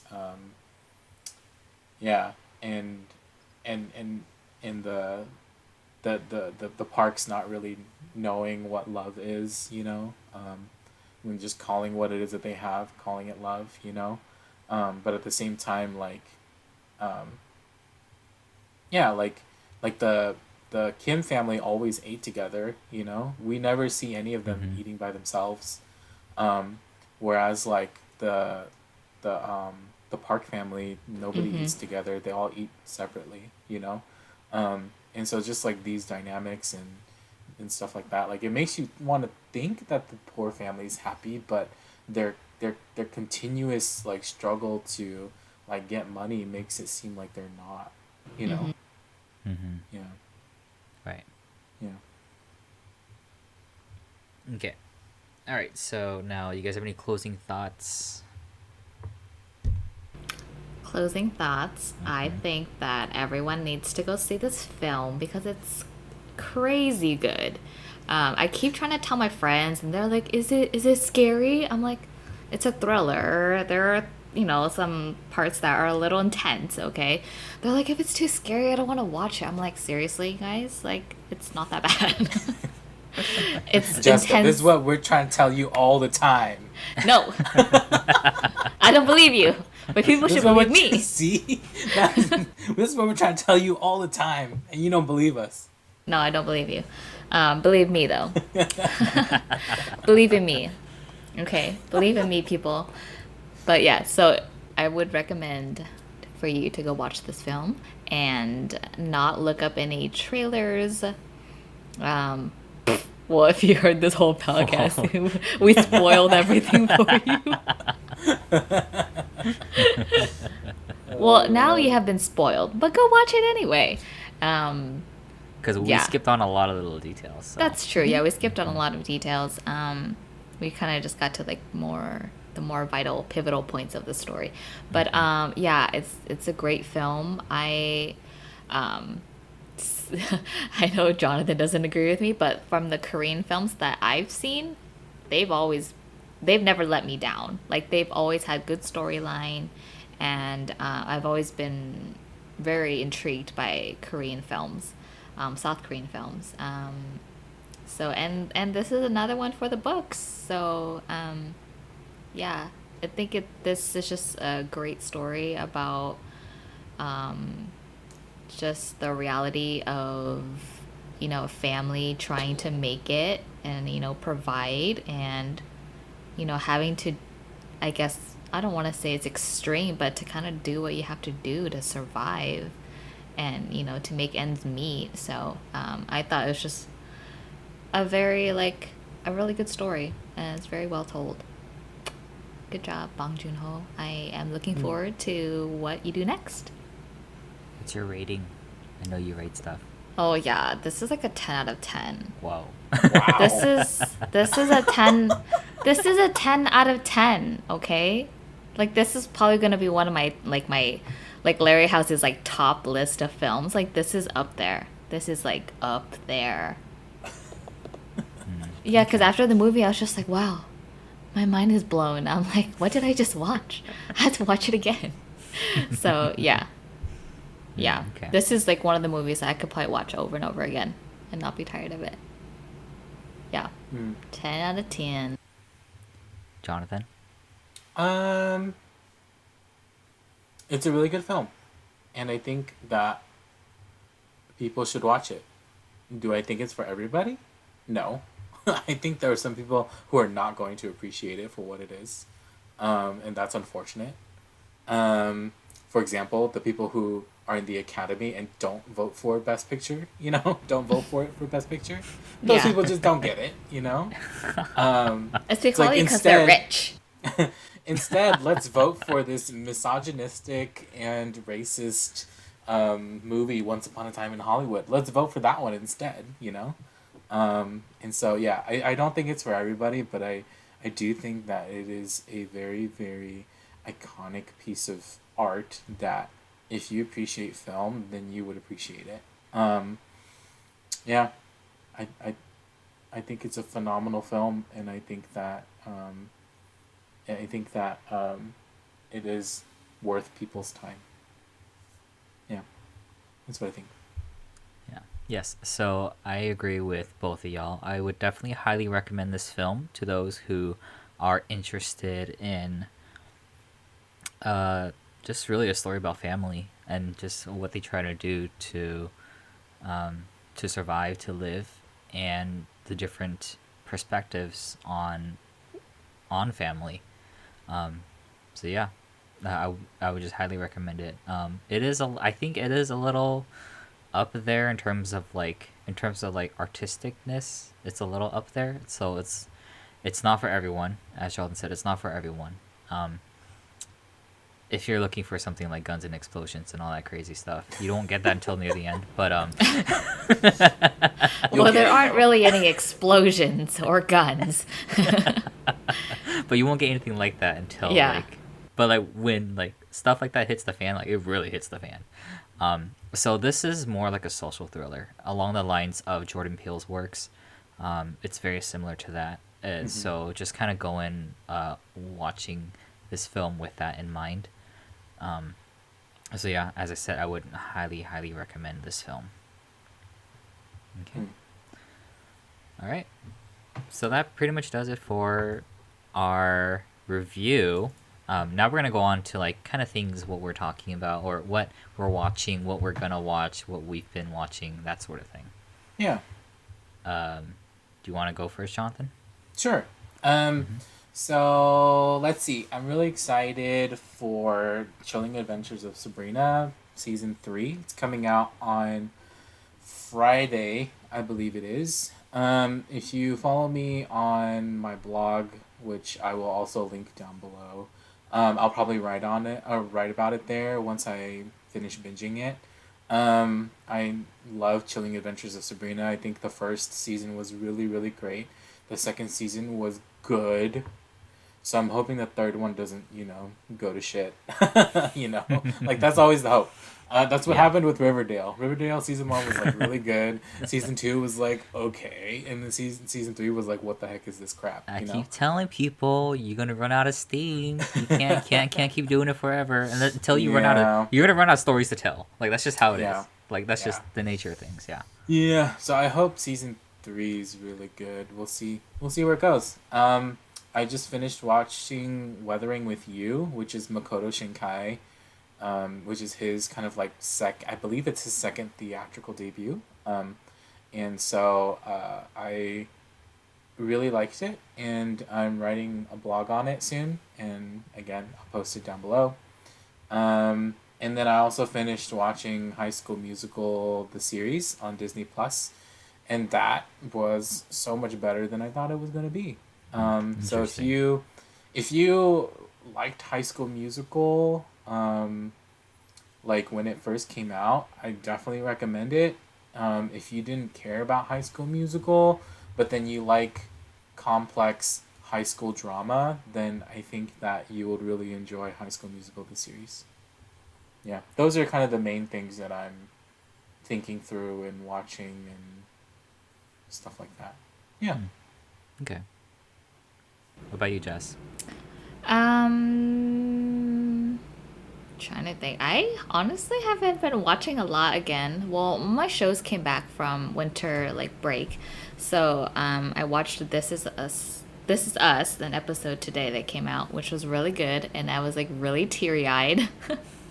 I was like, this is good storytelling. Like, this is it, people. Like, this show is it. Okay, like if you haven't seen This Is Us, start it now because it's so good. And then I recently rewatched Black Swan, the movie with directed by Darren Aronofsky,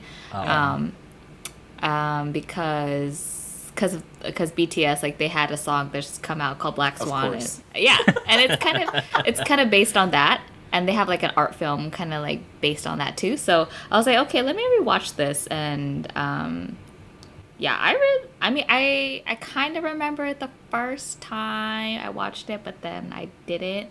But I actually really liked it. I think Natalie Portman does a great job. I think she won Best Actress, right, for that. I think she did. Yeah. Yeah, I think so too. And then I was looking up trivia on and she trained for a whole year, and the movie wasn't even in production yet. So I was like, wow, that's dedication right there. So. Yeah. And I think her dad also excommunicated with her because she decided to do the film. Yeah. Because it has a same-sex kiss in it. It has a lesbian kiss in it. Yeah, and so, she's Jewish, right? Yeah. And so her dad was like, if you do this film, I'm not going to talk to you. And oh, okay. That's really sad. Wow. But yeah, it's really sad. But it was a great film. I liked it more than Mother. No, Black Swan is a really great film. It was a really good film. Yeah, I really liked that one a lot. And then I started watching You season 2. I'm only on the second episode. I've been really lazy trying to go through my shows. I don't know why. But I I really liked You season 1. It was really good. So I need to go through season 2. But that's all I'm really watching. I'm not really watching too much. Just try to catch up on my shows here and there. But yeah, yep. Okay. So I should be watching Oscars film nominations, Right. but we should be. But I've been really lazy. I've been kind of working on a project. I'm always working on projects, but I'm trying to watch like a lot of like Jackie Chan films, even like his old ones, and just trying to see like which ones are really good, which ones are really really bad. Um, just for like a future project I want to do, and so that's what I've been doing. I've been binge watching like every day one Jackie Chan film. And some of them, I like the opening intro would pop up. I'm like, man, I don't really want to sit through this because I know it's gonna be really, really bad, like really, really bad. Um, but there was one that really, really surprised me. So I'm just gonna kind of just reveal it, I guess. Like I want to talk about it in my project, but I'll just do it now. So like in 1976, Jackie Chan made a film called Shaolin Wooden Men. So Jackie Chan plays like this mute character who goes through like Shaolin training and whatnot. And but the thing is, like, because he's mute, like no one wants to train him or deal with him because like, oh, this guy's dumb. Like I don't want to train with him. I don't want to do anything with him. But there's other masters in the temple who look at him and say, you know what, you have potential. You're not like the other Shaolin kids, whatever. And so he learns from these like 3 different masters.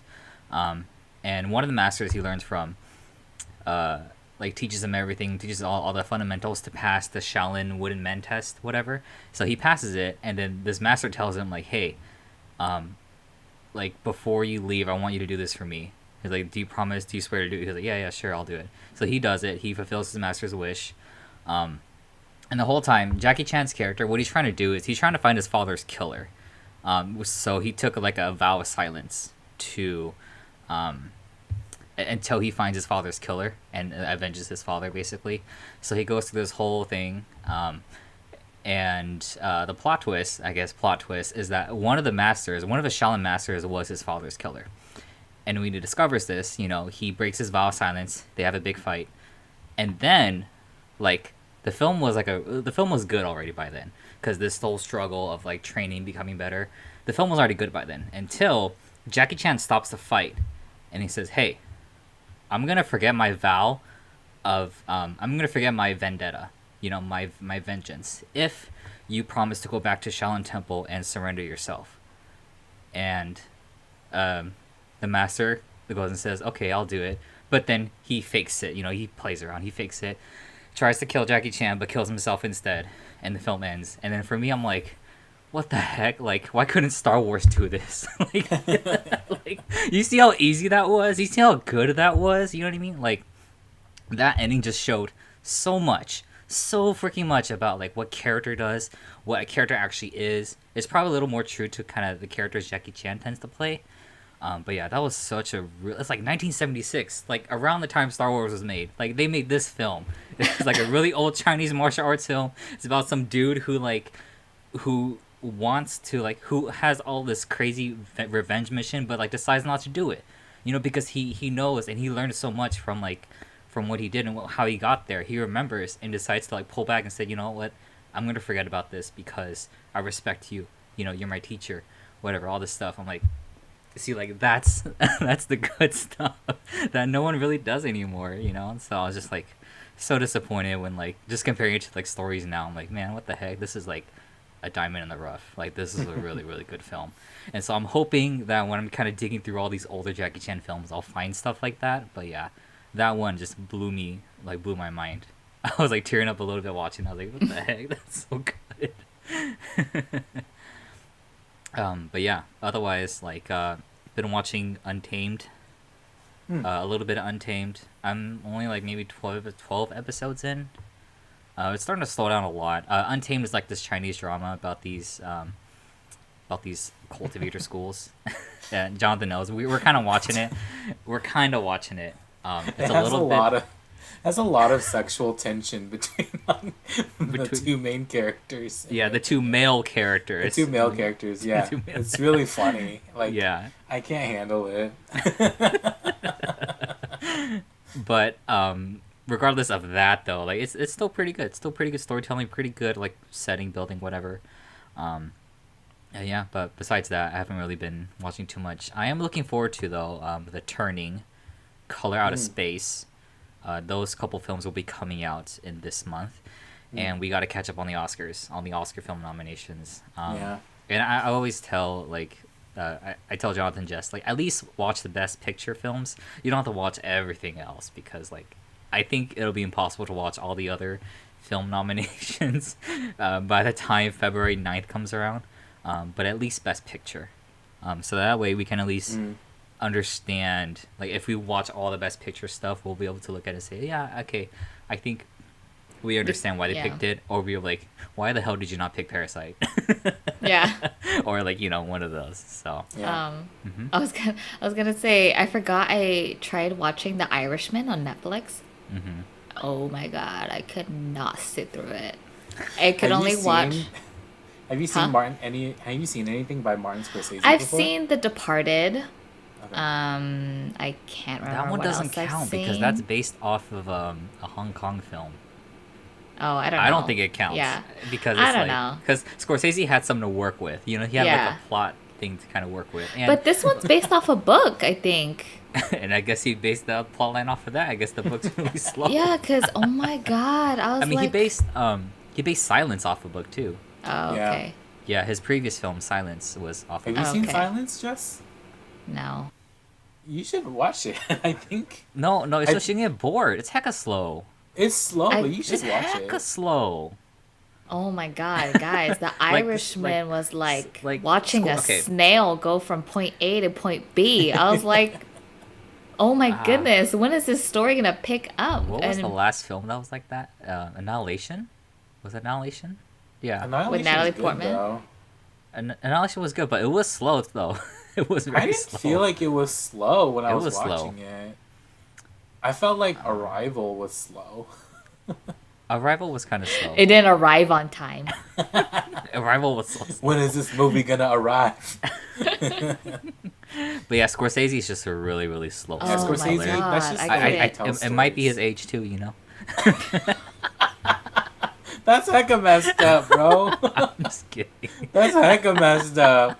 No, Scorsese is really good, but like Oh my god. I will be straight up though. Like Silence is real slow, and I can only imagine how slow The Irishman is, especially if it's 3.5 hours three and a long. half hours long. It's How like slow Titanic can you go? I couldn't do it. Like 30 minutes. I mean, like I told my friend that I tried to watch it, and he's like, he kind of like told me the story behind it. I was like, okay, like that makes sense. Like I get the story now, but I'm like, I ain't gonna go back and watch it. Like I'm good. Like I saw just enough, enough. Like it was funny because in the movie, are you guys gonna watch it Yeah, or I'm gonna try to watch it? Okay. Yeah, I'm gonna Probably, watch yeah. Like- We're like probably in the gonna Don't movie- spoil it. I won't spoil it. In the movie, it's just Robert De Niro. Stop! No, it's just his. No, it's just like his character. Like, cause it's a lot of like flashback for the story. So like they make him look younger, and I was like, oh my god. It's like bad I mean, VFX.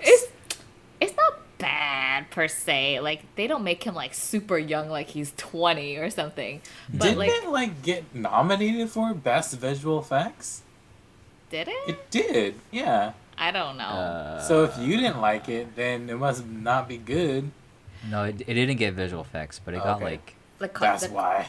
costume design. Did it get costume design or something? probably, but I don't see it on here. Okay. Yeah, I mean like Sword. not the cost the Oh, makeup. it is. Yeah, they were visual effects. What the heck? Irishman Told did get visual ya. effects. What the heck? I need to re-update this list. It's wrong. I don't Yeah. know. I didn't get that far into the film to actually see any visual effects. I mean, maybe his makeup, but No, I feel like that that is was. visual effects. Oh, that Like is? Yeah. Oh, yeah, okay. like the like flashbacks of him being younger and stuff. That's visual effects. Yeah, like Okay. whatchamacallit. If you ever watch Captain Marvel, that's what they did with Samuel L. Jackson. Same thing. Oh, okay. hmm Okay, Yeah. then yeah. I mean, Yeah. it wasn't bad. They didn't make him look like he was 20. I mean, I don't know how old he is now, but like they made him maybe look 20 years younger, maybe. And it wasn't bad, but I was just like, I thought it was funny that they made him look younger. And I was just wondering why they didn't cast someone who looked maybe similar to him Yeah, to tell the story. that just seems to be a big trend now. I don't know why. I don't think that's a good idea unless Yeah. it's like very important or very specific. Like you don't know. Yeah, I was like, It's I like can't imagine watch The this. Hobbit with like the same old actor, Yeah. and not Martin Freeman. Like Yeah. imagine that. Like no, And no. yeah, because then they did something similar with Joe Pesci's character too, where like they did flashbacks of him like being younger. But yeah, I was just like, yeah, I'm done. So I ain't gonna watch this. I'm sorry. Hmm. Yeah, nope. I'm sorry, Martin Yeah. Scorsese. I will not watch your film. Yeah. Oh, All that right. reminds me. I saw The Oh. Grudge and it was terrible. Oh. Don't see it. Don't watch it. Yeah. I wasn't planning on You mentioned that it was watching it. formatted exactly like the original Japanese one. Yep. Like, so it's all about a house, and then it's all about the people who are connected to that house, Yep. and each character has like their own little jump scare. Yep. Okay. Yeah, I was Yeah. never a fan of that. But even worse than that, because they introduce elements of a character's story without it having any impact on the main story. Oh, You know, yeah. for like, and also like for a movie that has so much to do with like the plot and the story, there's no plot and story. You know what I mean? Okay, I Like, will have to check it out for myself then. well, I don't want to spoil it for you, but there's this part at the end. Do you mind if I spoil? Oh, Or that's fine. Go ahead. you don't Mhm. care? Okay. So there's a part at the end where the main character is running through the house, and she's kind of getting these visions of like of what happened in the house, right? Okay. And the ghost is like, I want to show you what happened. I want to show you what happened. Like, and it like echoes throughout the house, and so she's like going through the house.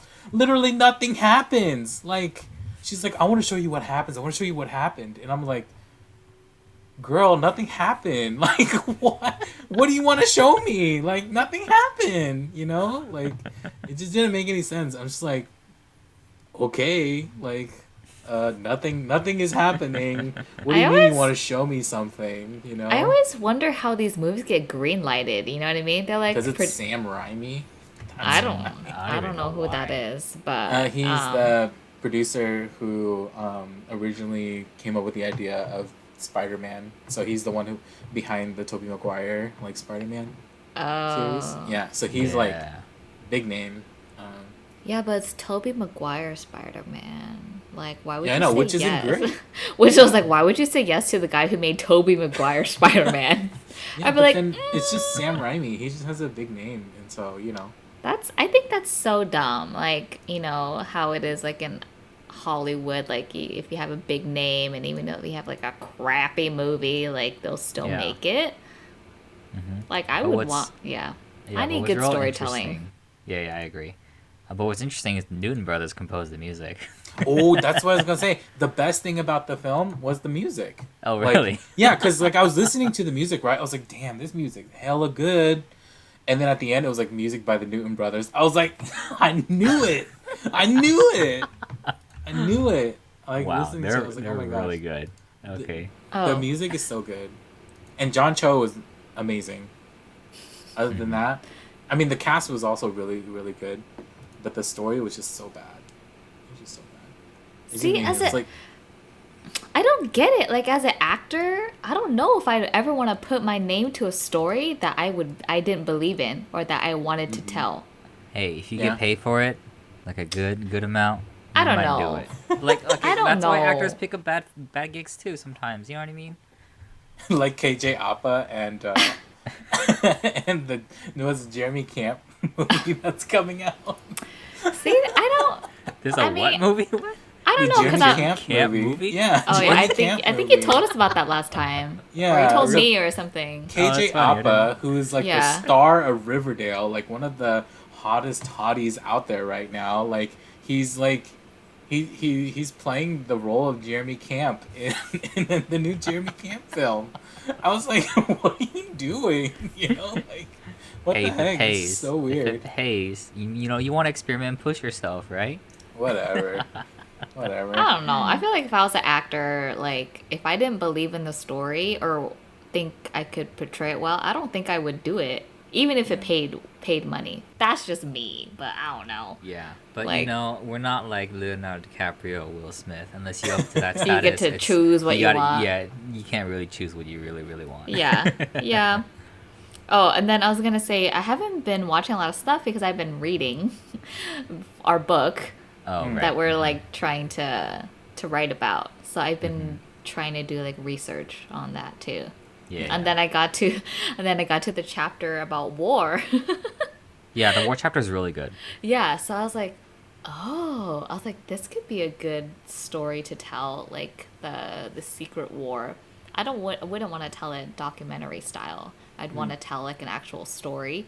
But the thing is, I was just like, ugh, it's so tedious, like doing research Yeah, and finding that it's story. weird though, cause like a lot of Hmong films back in like the late '90s, early 2000s were about the Vietnam War.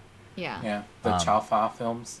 Yeah, that and also like I remember one particular scene I remember for some reason is them trying to escape but then their baby was making too much noise, so they had to like drug their baby, but they gave him too much and then it died or something. So there was Oh. that scene. There was one scene that happened, and then another scene was like this dude stepped on a mine. He was like, oh crap, I stepped on a mine. Like guys, get away. Like I can't. I'm not gonna survive. And so then the mine eventually like blew up, right? It blew off his leg, and I think like a lot of this stuff, like like were Monk Studios when they were producing this, in a way it was kind of a way for us to kind of like um, Express. express like the trauma or express Mhm. our grief, like kind of what we Mhm. went through during that time. We Yeah. don't see those nowadays. If I think about it now, I don't really remember that. But then when we were doing like a lot of film stuff, like growing up, like I would remember those films. I'm like, wow, Mhm. like that's pretty crazy. And Yeah. I remember Grandpa watching and stuff like that too. So Yeah. I mean, yeah. I think it would be really cool to tell a story. We'd have to I mean, we could always make up a story, find a story. I think it'd be better if Hmm. we find a story, and Yeah. then to even write about it. I know, Jonathan, war movies aren't your thing, but I think it could be a powerful story to tell because I don't think it has been Yeah. told well through, like, I guess, Hollywood. I Hmm. guess it's never even made it to Hollywood, but you know what I mean? Yeah. Not the Secret War. No. Yeah, yeah. So I think that would Yeah. be like a really interesting story to tell because they just in Hmm. general like a lot of people don't know about it. Like it's only Yeah. recently been put in the history books. You know what I mean? Hmm. And Yeah. then I was as I was reading through it, I was thinking about it, like I don't even know like mom and dad's story about them like being like their story like going through all of that. You know what I mean? Like we hear Hmm. bits and pieces from mom and dad, but like I want to hear their whole story of like of their if they can remember like during that time like being in the war and then like being refugees and like having to move and travel and so yeah it just gave me a lot of ideas of stories that could be told Hmm. eventually like Yeah. screenplays and stuff. Yeah. Yeah. We'll have Michael Bay do it. He did Pearl Harbor. No, I want it to be good, I okay? know. I'm trying to Not think of a just good like war film. Good war Michael film. Bay Well, did Pearl freaking Harbor. obviously. Yeah, Michael Bay did Pearl Harbor. That is correct. Um, he did Saving all the Private Ryan. Transformers. Saving Private Ryan. Please tell Band me of you guys have seen Saving Private Ryan. Yes, I 'Cause that have. is a I really good don't war think film. I've seen it.